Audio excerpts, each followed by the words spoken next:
ಆಗಿರ್ತಕ್ಕಂಥ ಪರಲೋಕದ ಜೀವುಳ ನಮ್ಮ ತಂದೆಯಾದ ದೇವರೇ ಮತ್ತೊಂದಾವತ್ತೆ ನಿನ್ನ ಕುಮಾರನು ನಮ್ಮ ರಕ್ಷಕನು ಒಡೆಯನಾದ ಕ್ರಿಸ್ತೇಸುವಿನ ನಾಮದಲ್ಲಿ ಮತ್ತಾರ್ತೆ ನಿಮಗೆ ಕೃತಜ್ಞತೆಯನ್ನು ಸಲ್ಲಿಸ್ತೇವೆ. ತಂದೆ, ನೀವು ಮಾಡಿದಂತೆಲ್ಲ ಉಪಕಾರಗಳಿಗಾಗಿ ನಿಮಗೆ ಸ್ತೋತ್ರ ಮಾಡ್ತೇವೆ.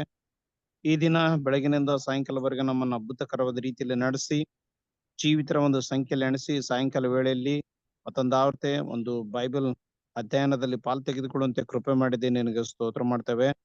ಸೇರಿ ಬಂದಿರತಕ್ಕಂಥ ಎಲ್ಲ ಸಹೋದರ ಸಹೋದರಿಯರಿಗಾಗಿ ಅವರ ಕರ್ತನ ಕ್ಲಾಸ್ಗೆ ಜಾಯ್ನ್ ಆಗಿರುವಂತ ಪ್ರತಿಯೊಬ್ಬ ಸಹೋದರ ಸಹೋದರಿಯರನ್ನು ಜ್ಞಾನ ವಿವೇಕದಿಂದ ತುಂಬಿಸು ಮತ್ತು ಬ್ರದರ್ ಅವರು ಹೇಳುವಂತ ಪ್ರತಿಯೊಂದು ವಿಷಯಗಳನ್ನು ತಿಳ್ಕೊಳ್ಳುವಂತ ಜ್ಞಾನವನ್ನು ನಮ್ಮೆಲ್ಲರಿಗೆ ದಯಪಾಲಿಸಿ ನಡೆಸಂತ ಪ್ರಾರ್ಥನೆ. ಮತ್ತು ಈ ಕಾರ್ಯದಲ್ಲಿ ಯಾವ ಸೈತಾನ ಕಾರ್ಯಗಳು ಬಾರದಂತೆ ನೀನೇ ನಮಗೆ ಸಹಾಯಕನಾಗಿದ್ದು ನಡೆಸಂತ ಪ್ರಾರ್ಥಿಸ್ತೇವೆ. ಮತ್ತು ಈ ವಾಕ್ಯವನ್ನು ಹೇಳಲು ಹೊಂಟಿರುವಂತ ಕರ್ತನೆ ಟೋನಿ ಬ್ರದರ್ಗೆ ಅವರಿಗಾಗಿ, ಅವರ ಸೇವೆಗಾಗಿ, ಅವರ ಕುಟುಂಬ ಮಕ್ಕಳಿಗಾಗಿ ಅವರಿಗಾಗಿ ನಾನು ಪ್ರಾರ್ಥನೆ. ಅವರನ್ನು ಆಶೀರ್ವದಿಸಿ ಇನ್ನೂ ಬಲಪಡಿಸಿ ಹೆಚ್ಚಿನ ರೀತಿಯಲ್ಲಿ ನಿನ್ನ ವಾಕ್ಯದಲ್ಲಿ ಅವರು ನಡೆಸೆಂದು ಪ್ರಾರ್ಥನೆ. ಮತ್ತು ಜ್ಞಾನವನ್ನು ಹೆಚ್ಚಾದ ರೀತಿಯಲ್ಲಿ ಅವರಿಗೆ ದಯಪಾಲಿಸಿ ನಡೆಸಬೇಕೆಂದು ಈ ಪ್ರಾರಂಭದ ಪ್ರಾರ್ಥನೆಯಿಂದ ಹಿಡ್ಕೊಂಡು ಕರ್ತನೆ ಕೊನೆವರೆಗೂ ನೀನಿದ್ದು ನಮ್ಮ ಸಂಗಡಿಗೆ ನೀನಾಗಿದ್ದು ನಡೆಸಬೇಕೆಂದು ನಿನ್ನ ಒಬ್ಬನೇ ಕುಮಾರನು ನಮ್ಮ ರಕ್ಷಕನು ಒಡೆಯನಾದ ಯೇಸು ಕ್ರಿಸ್ತನ ಹೆಸರಿನಲ್ಲಿ ಪ್ರಾರ್ಥಿ ಬೇಡಿ ಹೊಂದಿದ್ದೇವೆ ನಮ್ಮ ಪರಲೋಕದ ಜೀವಳ ನಮ್ಮ ತಂದೆಯ ದೇವರೇ, amen. Amen. Amen. Thank you brother. ಸಹೋದರ ಸಹೋದರರೇ, ಮತ್ತೊಮ್ಮೆ ಈ ದಿನದಲ್ಲೂ ಕೂಡ ಅಪೋಸ್ಟಲರ ಕಾರ್ಯಗಳನ್ನ ನಾವು ನೋಡ್ತಾ ಇದ್ದೀವಿ. ಅಪೋಸ್ಟಲರ ಕಾರ್ಯದಲ್ಲಿ ನಾವು ನೋಡ್ತಂತ ಈ ವಿಷಯದಲ್ಲಿ ಒಂದು 10 ಅಧ್ಯಾಯವನ್ನ ನಾವು ಆಗ್ಲೇ ಮುಗಿಸಿದ್ದೀವಿ. ಅದನ್ನ ಕುಲಂಕುಷವಾಗಿ ಸಹೋದರಗಳು ಬರೆದಿರುವಂತ ವಿಷಯಗಳನ್ನ ನೋಡಿ ನಾವು ಈ ಒಂದು ಅಪೋಸ್ಟಲರ ಕಾರ್ಯದಲ್ಲಿ ಸಭೆ ಪ್ರಾರಂಭದಲ್ಲಿ ಯಾವ ರೀತಿ ಅಪೋಸ್ತಲಗಳ ಮೂಲಕ ಸಭೆ ದೇವರು ನಡೆಸಿದ್ರು, ಆ ಒಂದು ಅಪೋಸ್ತಲರ ಮೂಲಕ ಯಾವ ರೀತಿಯ ಒಂದು ಸಾಕ್ಷಿ ಅಲ್ಲಿ ಕೊಡಲ್ಪಡ್ತು ಅಂತ ಕೂಡ ನಾವು ನೋಡ್ತಾ ಇದ್ವಿ. ಆ ರೀತಿಯಲ್ಲಿ ಪ್ರಾರಂಭದಲ್ಲಿ ನಾವು ನೋಡಿದಾಗ ಯೆರೂಸಲೇಮ್ ಪಟ್ಟಣದಲ್ಲಿ ಕಾದಿರುವಂತ ಅಪೋಸ್ತಲರು ಮತ್ತೆ ಶಿಷ್ಯಂದರಿಗೆ ತಂದೆಯ ದೇವರು ಆ ಒಂದು ಪಂಚಶತಮಾನದ ದಿನದಲ್ಲಿ ದೇವರ ಆತ್ಮವನ್ನ ಕೊಟ್ಟು ಅವ್ರನ್ನ ಬೇಕಾಗಿರುವಂತ ಸತ್ಯಗಳನ್ನ ಅಲ್ಲಿ ಕೊಡಕ್ಕೆ ಪ್ರಾರಂಭ ಮಾಡಿದ್ರು ಅಂತ ಕೂಡ ನಾವು ನೋಡಿದ್ವಿ. ಯೇಸು ಸ್ವಾಮಿಯ ಮಾತುಗಳನ್ನ ಅವರು ಮತ್ತೆ ಮೆಲುಕಾಕಕ್ಕೆ ಅವ್ರಿಗೆ ಒಂದು ಒಳ್ಳೆಯ ಅವಕಾಶವನ್ನ ಮಾಡಿಕೊಟ್ರು ಅಂತ ಕೂಡ ನಾವು ನೋಡಿದ್ವಿ. ಆ ರೀತಿಯಲ್ಲಿ ಸಹೋದರ ಸಹೋದರರೇ, ಆ 70 ವರ್ಷದ ಒಂದು ಪ್ರವಾದನೆಯ ಒಂದು ಸಂಪೂರ್ಣತೆ ಆದಾಗ ಅಲ್ಲಿ ಏನು ನಡೀತು ಅಂತಾನೆ ನಾವು ಕಳೆದ ಬಾರಿಯಲ್ಲಿ ಕೂಡ ನಾವು ಪ್ರಾರಂಭ ಮಾಡಿದ್ವಿ. ಅದು ಏನಪ್ಪಾ ಅಂತ ನೋಡ್ಬೇಕಾದ್ರೆ ನಾವು ಬಂದಿರುವಂತ ಕರೆಯ ಪ್ರಾರಂಭ ಅಂತ ಕೂಡ ಹೇಳ್ಬೋದು. ಅನ್ಯ ಜನರಾಗಿ ಇರುವಂತ ನಾವು ನಮ್ಮ ಒಂದು ಕರೆಯ ಪ್ರಾರಂಭ ಈ ಒಂದು ವಿಷಯದಿಂದ ದೇವರು ನಡೆಸಿದ್ರು ಅಂತ ಕೂಡ ನಾವು ನೋಡಿದ್ವಿ. ಯಾಕೆ ಅಂದ್ರೆ ಕೊರ್ನೇಲಿಯ ಅನ್ನುವ ಒಬ್ಬ ಒಳ್ಳೆಯ ವ್ಯಕ್ತಿಯ ಒಂದು ವಿಷಯದಲ್ಲಿ ದೇವರು ಅನ್ಯ ಜನರಿಗೆ ಕೂಡ ಈ ಒಂದು ಸುವಾರ್ತೆ ಮತ್ತೆ ದೇವರ ರಾಜ್ಯಕ್ಕೆ ಪ್ರವೇಶವಿದೆ ಅಂತ ಹೇಳುವಂತ ವಿಷಯವನ್ನ ಕೂಡ ನಾವು ಕಳೆದ ಬಾರಿಯಲ್ಲಿ ಕೂಡ ನೋಡಿದ್ವಿ.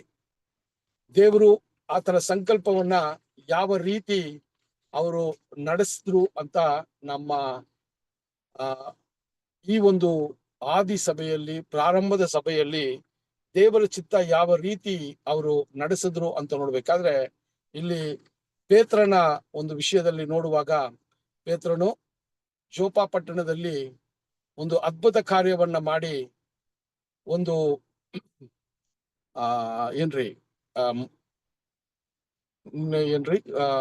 ಅಲ್ಲಿ ಸತ್ತಿರುವಂತ ಒಬ್ಬಳನ್ನು ಅಲ್ಲಿ ಆತನು ಎಬ್ಬಿಸಿ ಆ ಒಂದು ಆಶ್ಚರ್ಯವಾದ ವಿಷಯವನ್ನ ಮಾಡಿದಾಗ ಅನೇಕ ಜನ ಯೇಸು ಸ್ವಾಮಿಯನ್ನ ಸ್ವೀಕಾರ ಮಾಡಿ ಅಲ್ಲಿ ಆತನನ್ನ ಹಿಂಬಾಲಿಸಕ್ಕೆ ಆದ್ರು ಅಂತ ಕೂಡ ನಾವು ನೋಡ್ತೀವಿ. ಆ ಒಂದು ಪೇತ್ರನು ಈಗ ಜೋಪ ಪಟ್ಟಣದಲ್ಲಿ ಸಿಮಿಯೋನ್ ಅನ್ನುವ ಒಬ್ಬ ಮನೆಯಲ್ಲಿ ವಾಸ ಮಾಡಿ ಅಲ್ಲಿ ಅನೇಕ ದಿನ ಅವರು ಇರುವಾಗ ಇಲ್ಲಿ ದೇವರ ಸಂಕಲ್ಪವು ಅಲ್ಲಿ ಪೂರ್ಣಗೊಳ್ತದೆ. ಅನ್ಯ ಜನರಿಗೆ ಒಂದು ಆಹ್ವಾನವನ್ನ ಈಗ ಪ್ರಾರಂಭಿಸ್ತಾರೆ. ಅನ್ಯ ಜನರಿಗೆ ಆಹ್ವಾನವನ್ನ ಅವರು ಪ್ರಾರಂಭ ಎಲ್ಲಿಂದ ಮಾಡ್ತಾರೆ ಅಂತ ನೋಡ್ಬೇಕಾದ್ರೆ, ರೋಮಾಪುರಿಯಲ್ಲಿ ಇರುವ ಒಬ್ಬ ಶತಾಧಿಪತಿ ಮೂಲಕ ಈ ಒಂದು ಅನ್ಯ ಜನರಿಗೆ ಸುವಾರ್ತೆಯನ್ನ ಸಾರುವಂತ ಕೆಲಸವನ್ನ, ಅಥವಾ ಆತನ ಮೂಲಕ ಅನ್ಯ ಜನರಿಗೆ ಒಂದು ಆಹ್ವಾನವನ್ನ ಕೊಡುವ ವಿಷಯವನ್ನ ನೋಡಿದ್ವಿ. ಕಳೆದ ಬಾರಿಯಲ್ಲಿ ಕೊರ್ನೇಲಿಯೇ ಯಾವ ರೀತಿಯ ವ್ಯಕ್ತಿಯಾಗಿದ್ರು ಅಂತ ಕೂಡ ನಮ್ಗೆ ತುಂಬಾ ಸ್ಪಷ್ಟವಾಗಿ ಸತ್ಯವೇದದಲ್ಲಿ ತಿಳಿಸಲ್ಪಟ್ಟಿತ್ತು ಅಲ್ವಾ? ಸೊ ಆ ಕೊರ್ನೇಲಿಯೋ ಯಾವ ರೀತಿ ವ್ಯಕ್ತಿ ಅಂತ ಹೇಳ್ಬೇಕಾದ್ರೆ, ಆತನ ಗುಣಗಳನ್ನ ಅಲ್ಲಿ ಸ್ಪಷ್ಟಪಡಿಸ್ತಾರೆ. ಅದು ಅಪೊಸ್ತಲರ ಕಾರ್ಯಗಳು 10ನೇ ಅಧ್ಯಾಯ 2ನೇ ವಚನದಲ್ಲಿ ನಾವು ಓದಿದ್ವಿ. ಒಂದ್ಸರಿ ಅದನ್ನ ಓದೋಣ. ಅಪೊಸ್ತಲರ ಕಾರ್ಯಗಳು 10ನೇ ಅಧ್ಯಾಯ 2ನೇ ವಚನ. ಕೈಸರದಲ್ಲಿ ಇತ್ತಲದ ಪಟಾಲ ಮನೆಯೆನಿಸಿಕೊಳ್ಳುವ ಒಂದು ಪಟಾಲಾಮಿನ ಶತಾಧಿಪತಿಯು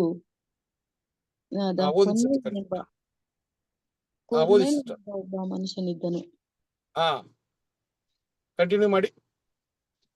ಅವನು ಭಕ್ತನು, ತನ್ನ ಮನೆಯವರೆಲ್ಲರೂ ಸಹಿತವಾಗಿ ದೇವರಿಗೆ ಭಯಪಡುವನು ಆಗಿದ್ದು, ಜನರಿಗೆ ಬಹಳವಾಗಿ ದಾನ ಧರ್ಮ ಮಾಡುತ್ತಾ ದೇವರಿಗೆ ನಿತ್ಯವೂ ಪ್ರಾರ್ಥನೆ ಮಾಡುತ್ತಾ ಇದ್ದನು.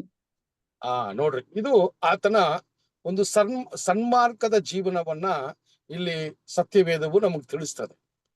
ಈತನು ಒಂದು ಅನ್ಯ ಜನನಾಗಿದ್ದರೂ ಕೂಡ ಯಹೂದ್ಯರ ಮಧ್ಯದಲ್ಲಿ ಆ ಯಹೂದ್ಯರ ಅಥವಾ ಇಸ್ರೇಲ್ ಜನಾಂಗವನ್ನ ಬಿಟ್ಟು ಅವರಿಗೆ ಎಲ್ಲರೂ ಯಾವ ರೀತಿ ಇದ್ರು ಅಂದ್ರೆ ಅನ್ಯ ಜನರಾಗಿದ್ರು. ಆ ರೀತಿಯಲ್ಲಿ ಈ ರೋಮಾಪುರಿಯಲ್ಲಿ ಇದ್ದಂತ ಶತಾಧಿಪತಿ ಕೂಡ ಒಬ್ಬ ಅನ್ಯ ಜನರಾಗಿದ್ದ.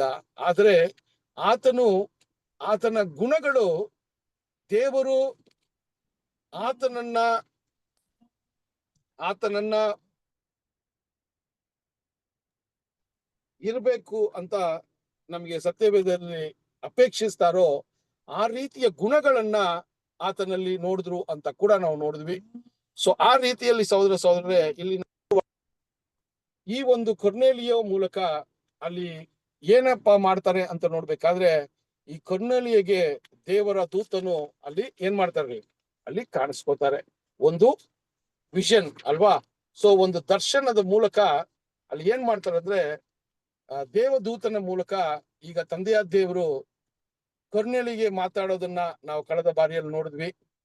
ಸೊ ಕೊರ್ನೇಲಿಯಗೆ ಯಾವ ರೀತಿ ವಿಷಯಗಳನ್ನ ನೋಡಿದಾಗ, ಅಲ್ಲಿ ಕೊರ್ನೇಲಿಯಗೂ ಕೂಡ ದೇವದೂತನು ಹೇಳುವಂತ ವಿಷಯವನ್ನ ನೋಡುವಾಗ, ಅವರು ಕೂಡ ಕೊರ್ನೇಲಿಯ ಬಗ್ಗೆ ಮಾತನಾಡುವಾಗ 10ನೇ ಅಧ್ಯಾಯ 4ನೇ ವಚನದಲ್ಲಿ ನಾವು ವಚನ ಓದುವಾಗ ಅಲ್ಲಿ ಹೇಳ್ತಾರೆ, ನಿನ್ನ ವಿಷಯವಾಗಿ ನಿನ್ನ ಪ್ರಾರ್ಥನೆ ಮತ್ತು ನೀನು ಕೊಡುವಂತ ಧರ್ಮಗಳು ದೇವರ ಒಂದು ದೃಷ್ಟಿಗೆ ಅಥವಾ ದೇವರ ಒಂದು ಯೋಚನೆಗೆ ಅದು ಬಂದಿದೆ ಅಂತ ಹೇಳ್ತಾರೆ. ಅದು 10ನೇ ಅಧ್ಯಾಯ 4ನೇ ವಚನವನ್ನ ನೋಡಬಹುದು. 10ನೇ ಅಧ್ಯಾಯ 4ನೇ ವಚನ. ಅವನು ಆ ದೂತನನ್ನು ದೃಷ್ಟಿಸಿ ನೋಡಿ ಭಯ ಹಿಡದವನಾಗಿ, ಏನು ಸ್ವಾಮಿ ಎಂದು ಕೇಳಲು, ದೂತನು ಅವನಿಗೆ, ನಿನ್ನ ಪ್ರಾರ್ಥನೆಗಳು ನಿನ್ನ ದಾನ ಧರ್ಮಗಳು ದೇವರ ಮುಂದೆ ಜ್ಞಾಪಕಾರ್ಥವಾಗಿ ಏರಿ ಬಂದವು. ಓಕೆನಾ? ಸೊ ಇದನ್ನ ದೂತನು ಕೂಡ ಏನ್ ಮಾಡ್ತಾರ್ರಿ, ಅಲ್ಲಿ ಅದನ್ನ ತಿಳಿಸುವಂತದ್ದಾಗಿದೆ ಅಂತ ಕೂಡ ನೋಡ್ತೀವಿ. ಅಲ್ಲಿ ಆತನ ಬಗ್ಗೆ ಅಲ್ಲಿ ಪ್ರಾರಂಭ ಮಾಡುವಾಗ ಅಲ್ಲಿ ಬರೆಯಲ್ಪಟ್ಟಿತ್ತು. ಆದರೆ ದೂತನು ಕೂಡ ಆತನ ಒಂದು ಗುಣಗಳನ್ನ ಅಲ್ಲಿ ಹೇಳುವಂತದ್ದಾಗಿದೆ ಸಹೋದರನೇ. ಸೊ ಅದಾದ ನಂತರ ಅಲ್ಲಿ ಹೇಳ್ತಾರೆ, ಕೊರ್ನೇಲಿಯಗೆ ಒಂದು ಆಜ್ಞೆಯನ್ನ ಕೊಡ್ತಾರೆ. ನೀನು ಜೋಪ ಪಟ್ಟಣಕ್ಕೆ ಹೋಗಿ ಪೇತ್ರನು ಅನ್ನುವ ಒಂದು ವ್ಯಕ್ತಿ ಸೀಮೋನಿನ ಮನೆಯಲ್ಲಿ ವಾಸವಾಗಿದ್ದಾರೆ, ಆತನನ್ನ ನೀನು ಕರೆತಂದು ನಿನ್ನ ಒಂದು ಕುಟುಂಬಕ್ಕೂ ನಿನ್ನ ಸ್ನೇಹಿತರಿಗೂ ಈ ಸುವಾರ್ತೆಯನ್ನ ಸಾರೋದಿಕ್ಕೆ ಒಂದು ಅವಕಾಶ ಮಾಡಿಕೊಡು ಅಂತ ಅಲ್ಲಿ ದೇವರು ದೂತನ ಮೂಲಕ ಹೇಳೋದನ್ನ ನಾವು ನೋಡಿದ್ವಿ ಕಳೆದ ಬಾರಿಯಲ್ಲಿ. ಸೊ ಅಲ್ಲಿ ಆ ಒಂದು ವಿಷಯವನ್ನ ಕೇಳದ ನಂತರ ಕೊರ್ನೇಲಿಯ ಏನ್ ಮಾಡಿದ್ರು ಅಂದ್ರೆ ಅವರಿಗೆ ಇದ್ದಂತ ಪ್ರಾಮಾಣಿಕವಾಗಿ ಇರುವಂತ 2 ಅಲ್ಲಿ ಆಳುಗಳನ್ನ ಕರೆದು ಅಥವಾ ಗುಲಾಮರನ್ನ ಕರೆದು ಅಲ್ಲಿ ಏನ್ ಮಾಡ್ತಾರೆ ಅಂದ್ರೆ ಆ ಅವರ ಆ ಒಂದು 2 ಸೇವಕರ ಜೊತೆಯಲ್ಲಿ ಅವರಿಗೆ ತುಂಬಾ ಪ್ರಾಮಾಣಿಕವಾಗಿ ಇರುವಂತ ಒಬ್ಬ ಸೈನಿಕನ್ನ ಕೂಡ ಅಲ್ಲಿ ಕರೆದು ಆ 3 ಜನಕ್ಕೂ ಆತನು ನೋಡಿದಂತ ಆ ಒಂದು ದೃಶ್ಯವನ್ನ ಆ ಒಂದು ದರ್ಶನವನ್ನ ಕುಲಂಕುಷವಾಗಿ ಅವ್ರಿಗೆ ಹೇಳಿ ಅವ್ರನ್ನ ಕಳಿಸೋದನ್ನ ನೋಡಿದ್ವಿ. ಸೊ ಏನಕ್ಕೆ ಅವ್ರಿಗೆ ಆ ಒಂದು ವಿಷಯಗಳನ್ನ, ನಡೆದಂತ ಘಟನೆಗಳನ್ನ ಅಷ್ಟು ಡೀಟೈಲ್ ಆಗಿ ಹೇಳ್ಬೇಕಾಗಿತ್ತು ಅಂತ ನೋಡ್ಬೇಕಾದ್ರೆ ಅದಕ್ಕೆ ಆದಂತ ಒಂದು ಉತ್ತರಗಳನ್ನ ಕಳೆದ ಬಾರಿಯಲ್ಲಿ ನಾವು ನೋಡಿ ಈ ಪಾಠವನ್ನ ಮುಗಿಸಿದ್ವಿ, ನಿಮ್ಗೆ ಗೊತ್ತಿರ್ತದೆ. ಸೊ ಈ ದಿನದಲ್ಲಿ ಸತತವಾಗಿ ನಾವ್ ಏನ್ ನೋಡ್ಬೇಕು ಅಂದ್ರೆ ಸಹೋದರರೇ, ಈಗ ಆ 3 ಜನ ವ್ಯಕ್ತಿಗಳು ಈಗ ಏನ್ ಮಾಡ್ತಾ ಇದ್ದಾರೆ ಅಂದ್ರೆ ಅವರು ಜೋಪ ಪಟ್ಟಣಕ್ಕೆ ಬರುವಂತ ಒಂದು ವಿಷಯ.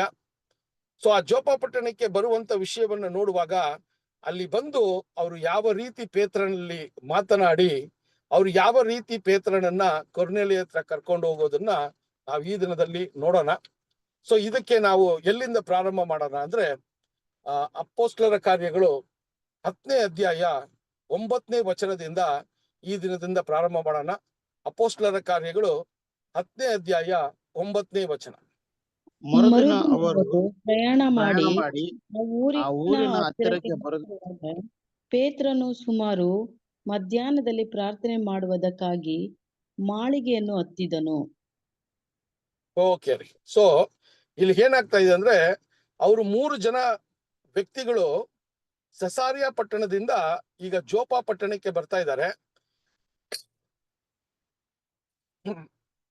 ಇಲ್ಲಿ ನಡೆಯುವಂತ ಘಟನೆ ಏನು ಅಂದ್ರೆ ಈಗ ನಮ್ಮ ದೃಷ್ಟಿಯನ್ನ ಪೇತ್ರನ ಕಡೆಗೆ ದೇವರು ತಿರುಗಿಸ್ತಾ ಇದ್ದಾರೆ. ಪೇತ್ರನ ಕಡೆಯಲ್ಲಿ ಏನಪ್ಪಾ ನೋಡ್ತೀವಿ ಅಂದ್ರೆ ಈಗ ಪೇತ್ರನ ಮನೆಯಲ್ಲಿ ಜೋಪಾದಲ್ಲಿ ಸಿಮಿಯೋನ್ ಮನೆಯಲ್ಲಿ ಅವರು ವಾಸವಾಗಿರುವಾಗ ಅವರು ಈಗ ಪ್ರಾರ್ಥನೆಯ ಒಂದು ಕಾಲ ಸಮಯ ಆಗಿತ್ತು. ಅದರಿಂದ ಅವರು ಪ್ರಾರ್ಥನೆಯನ್ನ ಮಾಡೋದಕ್ಕೆ ಮುಂಚೆ ಅವರು ಆ ಊಟವನ್ನ, ಮಧ್ಯಾಹ್ನ ಊಟವನ್ನ ಅವರು ತಿನ್ನೋದಕ್ಕೆ ಮುಂಚೆ ಪ್ರಾರ್ಥನೆಯನ್ನ ಮಾಡಿ ಅವರು ತಿಂತಾ ಇರೋದನ್ನ ನೋಡ್ಬೋದು. ಸೊ ಆಗ ನಾವು ವಚನವನ್ನ ನೋಡುವಾಗ 3 ಗಂಟೆ ಮಧ್ಯಾಹ್ನ ಸಮಯದಲ್ಲಿ ಅವರು ಪ್ರಾರ್ಥನೆ ಮಾಡಕ್ಕೆ ಮೇಲಿನ ಮಾಳಿಗೆಗೆ ಹೋದ್ರು, ಅಂದ್ರೆ ಈ ಟೆರೇಸ್ಗೆ ಹೋದ್ರು, ರೂಫಲ್ಲಿ. ಆ ಒಂದು ಮಾಳಿಗೆಗೆ ಹೋದಾಗ ಸಹೋದರರೇ, ಅಲ್ಲಿ ಆತನು ಪ್ರಾರ್ಥನೆ ಮಾಡ್ತಾ ಇರುವಾಗ ಆತನಿಗೆ ತುಂಬಾ ಹಸಿವಾಯಿತು. ಅದರಿಂದ ಅವ್ರು ಏನ್ ಮಾಡಿದ್ರು ಅಂತ ನೋಡ್ಬೇಕಾದ್ರೆ ಸಹೋದರರೇ, ಅವರು ಆ ಊಟವನ್ನ ತಿನ್ನೋದಿಕ್ಕೆ ಈಗ ಬಯಕೆ ಆಗಿತ್ತು. ಆ ಸಮಯದಲ್ಲಿ ನಡೆದಂತ ಒಂದು ದೃಶ್ಯವನ್ನ ಈಗ ನಾವು ನೋಡೋದು. 10ನೇ ಅಧ್ಯಾಯ 10ನೇ ವಚನವನ್ನ ಓದೋಣ. ಅವನು ಬಹಳ ಹಸಿದು ಊಟ ಮಾಡಬೇಕೆಂದಿದ್ದನು. ಊಟಕ್ಕೆ ಸಿದ್ಧವಾಗುತ್ತಿರುವ ಅಷ್ಟರಲ್ಲಿ ಅವನು ಧ್ಯಾನ ಪರವಶನಾಗಿ ಆಕಾಶವು ತೆರೆದಿರುವುದನ್ನು, 4 ಮೂಲೆಗಳನ್ನು ಹಿಡಿದಿದ್ದ ದೊಡ್ಡ ಜೋಗುಳೆಯಂತೆ ಇರುವ ಏನೋ ಒಂದು ವಸ್ತು ಭೂಮಿಯ ಮೇಲೆ ಇಳಿಯುವುದನ್ನು ಕಂಡನು. ಓಕೆ ರೀ. ಸೊ ಈಗ ಅವರು ಪ್ರಾರ್ಥನೆ ಮಾಡುವಾಗ ಏನಾಯ್ತು ಆ ಒಂದು ಮಾಳಿಗೆ ಮೇಲೆ ಅಂತ ನೋಡ್ಬೇಕಾದ್ರೆ, ಆತನು ಪ್ರಾರ್ಥನೆ ಮಾಡ್ತಾ ಇರುವಾಗ ಅವ್ರು ಎಷ್ಟು ಹೊತ್ತು ಕಾಲ ಪ್ರಾರ್ಥನೆ ಮಾಡಿದ್ರು ಅಂತ ಗೊತ್ತಿಲ್ಲ, ಆದ್ರೆ ಅದು ಮಾಡ್ತಾ ಇರುವಾಗ್ಲೇ ಅವ್ರಿಗೆ ತುಂಬಾ ಹೊಟ್ಟೆ ಹಸಿವಾಯಿತು ಅಂತ ಹೇಳ್ತಾರೆ. ಸೊ ಆ ಹೊಟ್ಟೆ ಹಸಿವಿಗೆ ಅವ್ರು ಈಗ ತಿನ್ನೋದಿಕ್ಕೆ ತಯಾರಿ ಮಾಡುವಾಗ ಅಥವಾ ಪ್ರಾರ್ಥನೆಯನ್ನ ಮುಗಿಸಿ ತಿನ್ನೋದಿಕ್ಕೆ ಅವರು ಕೆಳಗೆ ಸೀಮೋನ್ ಮನೆಗೆ ಹೋಗ್ಬೇಕು. ಆ ಸಮಯದಲ್ಲಿ ಏನಾಯ್ತು ಅಂದ್ರೆ ಪರಲೋಕದಿಂದ ಒಂದು ಜೋಳಿಗೆ ರೀತಿಯಲ್ಲಿ ಒಂದು ವಿಷಯ ಅಲ್ಲಿ ಕಾಣಿಸ್ಕೊಂತು ಅಂತ ನೋಡ್ತೀವಿ. ಆ ಒಂದು ಪರಲೋಕ ಅಂತ ಹೇಳೋದಕ್ಕಿಂತ ಈ ಒಂದು ಆಕಾಶದಿಂದ ಅಲ್ಲಿ ಏನಾಯ್ತು ಅಂದ್ರೆ ಒಂದು ಜೋಳಿಗೆ ಅಲ್ಲಿ ಏನಾಯ್ತಂತೆ ಅಲ್ಲಿ ಬಂದಿದ್ದನ್ನ ಅವರು ನೋಡ್ತಾರೆ. ಆ ಜೋಳಿಗೆಯನ್ನ ನೋಡುವಾಗ ಸಹೋದರರೇ, ಆ ಜೋಳಿಗೆ ಏನಾಗಿತ್ತು ಅಂತ ನೋಡ್ಬೇಕಾದ್ರೆ ಆ ಆಕಾಶದಿಂದ ಬಂದ ಜೋಳಿಗೆ, ಸೊ ಆಕಾಶದಿಂದ ಬಂದ ಜೋಳಿಗೆ ಏನಾಯ್ತು ಅಂದ್ರೆ ನೋಡ್ಬೇಕಾದ್ರೆ ಅದು ಕೆಳಗೆ ಬಂದು ಆ ಭೂಮಿ ಹತ್ರ ಅವರ ಮುಂದೆ ಬಂದು ಇದ್ದಾಗ ಆ ಜೋಳಿಗೆ ಒಳಗೆ ಏನಿತ್ತು ಅಂತ ಅಲ್ಲಿ ಹೇಳ್ತಾರೆ ನೋಡ್ರಿ. 11, 12ನೇ ವಚನ ಓದಿ. ಆಕಾಶವು ಊಟಕ್ಷಿತ 4 ಮೂಲೆಗಳನ್ನು ಹಿಡಿದಿದ್ದ ಏನೋ ಒಂದು ವಸ್ತು ಭೂಮಿ ಮೇಲೆ ಇಳುವುದನ್ನು ಕಂಡೆನು. ಅದರೊಳಗೆ ಸಕಲ ವಿಧವಾದ ಪಶುಗಳು, ನೆಲದ ಮೇಲೆ ಹರಿದಾಡುವ ಕ್ರಿಮಿಕೀಟಗಳು, ಅಂತರಿಕ್ಷದಲ್ಲಿ ಹಾರಾಡುವ ಹಕ್ಕಿಗಳು ಇದ್ದವು. ಓಕೆ ರೀ. ಸೊ ಇಲ್ಲಿ ನಾವು ಏನ್ ನೋಡ್ತೀವಿ ಅಂದ್ರೆ, ಆ ಜೋಳಿಗೆಯನ್ನ ಆಕಾಶದಿಂದ ಆತನ ಕಡೆಗೆ ಬರೋದನ್ನ ನೋಡ್ತಾರೆ. ಅವರು ಹೊಟ್ಟೆ ಹಸಿದಿರೋದ್ರಿಂದ ಅಲ್ಲಿ ನಾವು ಏನ್ ನೋಡ್ತೀವಿ ಅಂದ್ರೆ, ಆ ಒಂದು ಜೋಳಿಗೆ ಒಳಗೆ ಎಲ್ಲಾ ಒಂದು ಪ್ರಾಣಿಗಳು ಅಲ್ಲಿ ಇತ್ತು ಅಂತ ನೋಡ್ತೀವಿ. ಸೊ ಅಲ್ಲಿ ನೋಡುವಾಗ 4 ಕಾಲುಗಳು ಇರುವಂತ ಪ್ರಾಣಿಗಳು, ಏನ್ರಿ ವೈಲ್ಡ್ ಬೀಸ್ಟ್ ಅಂತಾರೆ ಅಲ್ವಾ, ಆ ಒಂದು ಕಾಡಿನಲ್ಲಿ ಇರುವಂತ ಪ್ರಾಣಿಗಳು, ಮತ್ತೆ ನೆಲದಲ್ಲಿ ಓಡಾಡುವಂತ ಪ್ರಾಣಿಗಳು, ಮತ್ತೆ ಆಕಾಶದಲ್ಲಿ ಹಾರುವಂತ ಪಕ್ಷಿಗಳು, ಇಷ್ಟನ್ನು ಆ ಒಂದು ಜೋಳಿಗೆ ಒಳಗೆ ಒಂದು ಏನ್ರಿ ಒಂದು ಜೋಳಿಗೆ ತರ ಅದ್ರ ಒಳಗೆ ಅದು ಇತ್ತು ಅಂತ ನೋಡ್ತೀವಿ. ಸೊ ಸಹೋದರರೇ, ಅಲ್ಲಿ ಏನನ್ನು ಪೇತ್ರನಿಗೆ ಅಲ್ಲಿ ಏನು ಪೇತ್ರನು ನೋಡ್ತಾರೆ ಅಂದ್ರೆ, ಯಹೂದ್ಯನಾಗಿ ಅವರು ದೇವರ ಒಂದು ಆಜ್ಞೆಯ ಪ್ರಕಾರ ಅವ್ರು ಏನ್ ಮಾಡ್ತಾ ಇದ್ರು ಅಂತ ನೋಡ್ಬೇಕಾದ್ರೆ, ಅವರಿಗೆ ದೇವರು ಯಾವುದು ಶುದ್ಧವಾದದ್ದು ಯಾವುದು ಅಶುದ್ಧವಾದದ್ದು ಅಂತ ಆ ಒಂದು ಅವರ ಒಂದು ಲಾ ಅಲ್ಲಿ ಅದನ್ನ ಕ್ಲಿಯರ್ ಆಗಿ ಹೇಳ್ಕೊಟ್ಟಿದ್ದಾರೆ. ಯಾವುದು ಪರಿಶುದ್ಧವಾದದ್ದು ಯಾವುದು ಅಶುದ್ಧವಾದದ್ದು ಅಂತ ಹೇಳಿ ವಿಂಗಡಣೆಯನ್ನ ಮಾಡಿ, ಶುದ್ಧವಾದದ್ದನ್ನ ಮಾತ್ರ ತಿನ್ಬೇಕು ಅಂತ ಯಹೂದ್ಯರಿಗೆ ಒಂದು ಆಜ್ಞೆಯನ್ನ ದೇವರು ಕೊಟ್ಟಿದ್ರು ಅಂತ ನೋಡ್ತೀವಿ.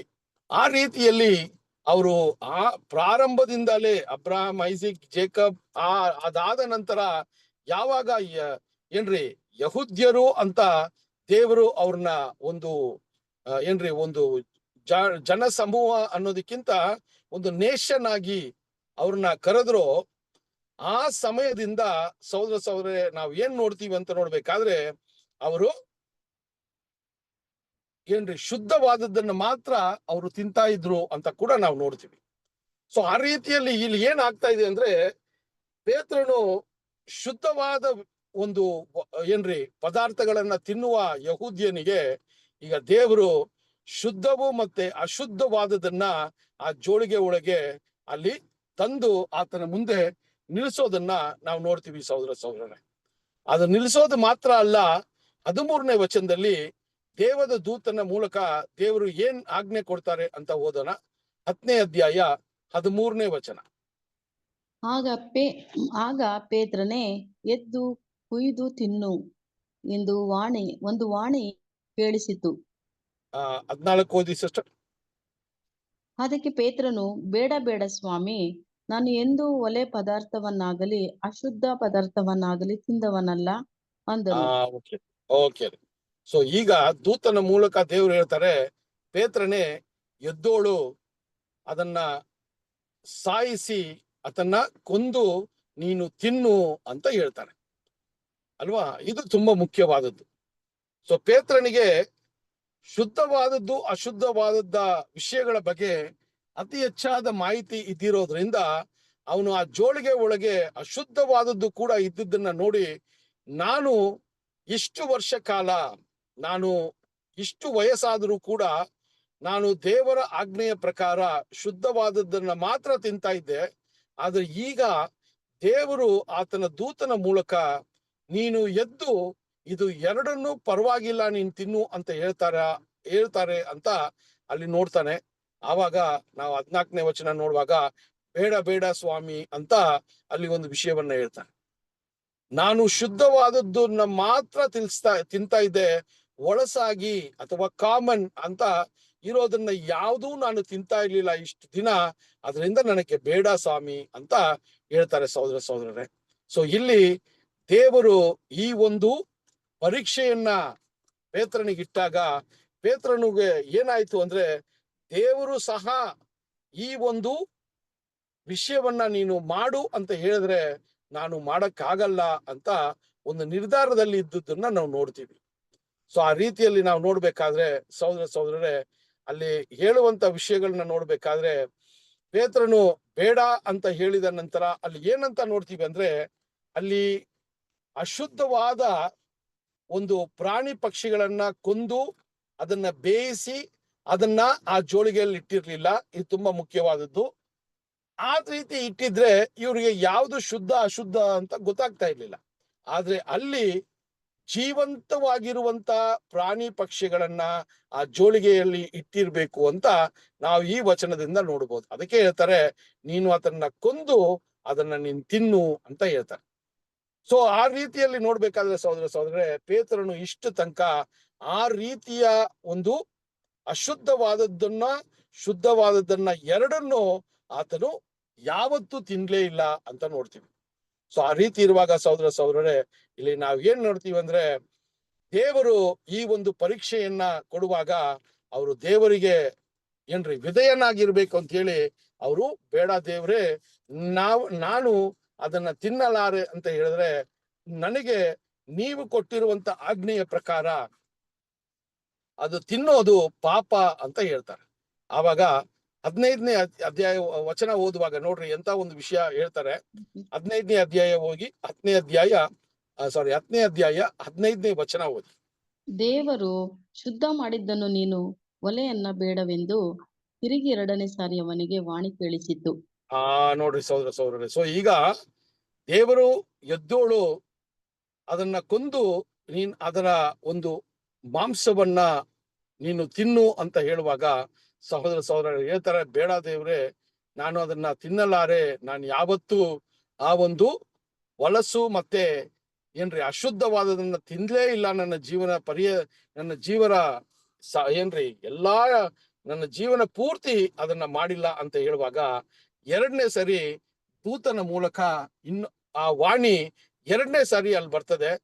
ಅಲ್ಲಿ 2ನೇ ಸರಿ ಬಂದಾಗ ಇನ್ನ ಸ್ವಲ್ಪ ಸ್ಪಷ್ಟವಾಗಿ ಹೇಳ್ತಾರೆ, ದೇವರು ಯಾವುದನ್ನ ಶುದ್ಧಪಡಿಸಿದ್ದಾರೋ ಅದನ್ನ ಅಶುದ್ಧ ಅಂತ ನೀ ಹೇಳ್ಬೇಡ ಅಂತ ಒಂದು ವಾಣಿ ಬರ್ತದೆ. ನೋಡ್ರಿ ಎಂತ ಒಂದು ವಿಷಯ. ಸೊ ದೇವರು ಅಶುದ್ಧವನ್ನ ಶುದ್ಧ ಮಾಡಿದ್ದಾರೆ. ಈಗ ನೀನು ಆ ಶುದ್ಧ ಮಾಡಿರೋದನ್ನ ನೀನು ಅಶುದ್ಧ ಅಂತ ಹೇಳಬೇಡ ಅಂತ ಹೇಳ್ತಾರೆ ಸಹೋದರರೇ. ಸೊ ಆ ರೀತಿ ನೋಡ್ಬೇಕಾದ್ರೆ ಆ ಒಂದು ವಿಷಯದಲ್ಲಿ ಆ ಒಂದು ಕಾರ್ಯದಲ್ಲಿ ನೋಡ್ಬೇಕಾದ್ರೆ ಸಹೋದರರೇ, ಪೇತ್ರನಿಗೆ ಅಂತ ಒಂದು ವಿಷಯವನ್ನ ನೋಡ್ಬೇಕಾದ್ರೆ ಈಗ ಪೇತ್ರನಿಗೆ ತುಂಬಾ ಕನ್ಫ್ಯೂಷನ್ ಆಯ್ತು. ಯಾವುದು ಅಶುದ್ಧವು, ಏನಕ್ಕೆ ದೇವರು ಈ ರೀತಿ ಇದನ್ನ ಮಾಡು ಅಂತ ಹೇಳ್ತಾ ಇದ್ದಾರೆ ಅಂತ ತುಂಬಾನೇ ಆತನಿಗೆ ಒಂದು ಕನ್ಫ್ಯೂಷನ್ ಅಲ್ಲಿ ಇರುವಾಗ 3ನೇ ಬಾರಿ ಕೂಡ ಇನ್ನೊಂದು ವಾಣಿ ದೂತನ ಮೂಲಕ ದೇವರು ಕೊಡ್ತಾರೆ. 10ನೇ ಅಧ್ಯಾಯ 16ನೇ ವಚನ. 10ನೇ ಅಧ್ಯಾಯ 16ನೇ ವಚನ. ಹೀಗೆ 3 ಸಾರಿ ಆಯಿತು. ಆದ ಕೂಡಲೇ ಆ ವಸ್ತುವು ಆಕಾಶದೊಳಗೆ ಸೇರಿಕೊಂಡಿತು. ಓಕೆ ರೀ. ಇಲ್ಲಿ ಏನ್ ನೋಡ್ತೀವಿ ಅಂದ್ರೆ 3ನೇ ಸರಿ ಕೂಡ ಆ ವಾಣಿ ಕೇಳಿಸುತ್ತು. ಆದ್ರೆ ಸಹೋದರರೇ, ಆ ಜೋಳಿಗೆ ಮತ್ತೆ ಈತನು ಅದನ್ನ ತಿನ್ನಕ್ಕೆ ಅಥವಾ ದೇವರ ಆಜ್ಞೆಗೆ ವಿಧೇಯನಾಗಿ ಅದನ್ನ ಕೊಂದು ತಿನ್ನದೆ ಅದನ್ನ ಬಿಟ್ಟಾಗ ಅದು ಮತ್ತೆ ಆಕಾಶಕ್ಕೆ ಅದು ಎತ್ತಲ್ಪಡ್ತು ಅಂತ ಕೂಡ ನಾವು ನೋಡ್ತೀವಿ ಸಹೋದರರೇ. ಸೊ ಈ ವಿಷಯವಾಗಿ ದೇವರು ಈ ಒಂದು ದರ್ಶನವನ್ನ ಏನಕ್ಕೆ ಅಲ್ಲಿ ಪೇತ್ರನಿಗೆ ತೋರಿಸಿದ್ರು ಅಂತ ನೋಡ್ಬೇಕಾದ್ರೆ ನಮ್ಗೆಲ್ರಿಗೂ ಗೊತ್ತಿರೋ ತರ ಈಗ ಪೇತ್ರನು ಬೇರೆ ಯಹೂದ್ಯರಿಗೆ ಮಾತ್ರ ತಂದೆಯಾದ ದೇವರ ಒಂದು ಕೃಪೆ ಇದೆ, ದೇವರಿಂದ ಆರಿಸ್ಕೊಂಡಿರುವ ಒಂದು ಜನವಾಗಿದ್ದಾರೆ ಅಂತ ಹೇಳಿ ಅವರ ಒಂದು ಮನಸ್ಸಲ್ಲಿ ಇರುವಾಗ ಈಗ ದೇವರ ರಾಜ್ಯಕ್ಕೆ ಅನ್ಯ ಜನರು ಅಥವಾ ಯಹೂದ್ಯರು ಯಾರನ್ನೋ ಅಶುದ್ಧರು ಅಂತ ಅವರು ಭಾವಿಸಿ ಅವರ ಸಂಗಡ ಯಾವುದೇ ರೀತಿಯ ಒಂದು ಸಂಬಂಧವನ್ನ ಇಟ್ಕೊಳ್ಳದೆ ಇರುವಂತ ಪರಿಸ್ಥಿತಿಯಲ್ಲಿ ಈಗ ಅನ್ಯ ಜನರಿಗೂ ಕೂಡ ಈ ಒಂದು ದೇವರ ರಾಜ್ಯದಲ್ಲಿ ಒಂದು ಆಶೀರ್ವಾದ ಇದೆ ಅಥವಾ ಒಂದು ಆಹ್ವಾನ ಇದೆ ಅಂತ ಹೇಳೋದಿಕ್ಕೆ ಈ ದರ್ಶನವನ್ನ ಒಂದು ಸಾಂಕೇತವಾಗಿ ಅದನ್ನ ಕೊಟ್ರು ಅಂತ ಕೂಡ ನಾವು ನೋಡುವಂತದ್ದಾಗಿದೆ ಸಹೋದರರೇ. ಸೊ ಇದನ್ನೇ ಈಗ ಪೇತ್ರನಿಗೆ ಅದನ್ನ ತಿಳಿಸುವಂತದ್ದಾಗಿತ್ತು ದೇವರು. ಸೊ ಯಾಕೆ ದೇವರು ಡೈರೆಕ್ಟ್ ಆಗಿ ದೂತನ ಮೂಲಕ ಈ ವಿಷಯವನ್ನ ಹೇಳಿಲ್ಲ ಅಂತ ನಮ್ಗೆ ಎಷ್ಟೋ ಸರಿ ಒಂದು ಯೋಚನೆ ಇರಬಹುದು. ಪೇತ್ರನಿಗೆ ಡೈರೆಕ್ಟ್ ಆಗಿ ಹೇಳ್ಬೋದಾಗಿತ್ತಲ್ಲ, ಏನಂದ್ರೆ ನೋಡಪ್ಪ, ಈಗ ದೇವರ ಸಂಕಲ್ಪವು ಯೆರೆಮೀಯ ಪ್ರವಾದಿಯ ಮೂಲಕ ಯಾವ ಒಂದು ಪ್ರವಾದನೆ ಅಲ್ಲಿ ನೆರವೇರ್ತೋ ಆವತ್ತಿಂದ ಈಗ ನಾನು ಅನ್ಯ ಜನರಿಗೆ ಕೂಡ ಈ ಒಂದು ಪ್ರವೇಶವನ್ನ ಕೊಡ್ತೀನಿ ಅಂತ ಡೈರೆಕ್ಟ್ ಆಗಿ ಹೇಳ್ಬೋದಾಗಿತ್ತು. ಆದ್ರೆ ದೇವರು ಈ ದರ್ಶನದ ಮೂಲಕ ಪೇತ್ರನು ಯೋಚನೆ ಮಾಡೋದಕ್ಕೆ ಅವಕಾಶವನ್ನ ಕೊಟ್ರು ಅಂತ ಕೂಡ ನಾವು ನೋಡ್ತೀವಿ. ಸೊ ಇದೆಲ್ಲ ಈ ರೀತಿ ನಡೀತಾ ಇರುವಾಗ ಪೇತ್ರನಿಗೆ ಇನ್ನ ಏನಾಗಿಲ್ಲ ರೀ, ಇನ್ನ ವಿಷಯಗಳು ಅರ್ಥ ಆಗ್ತಾ ಇಲ್ಲ.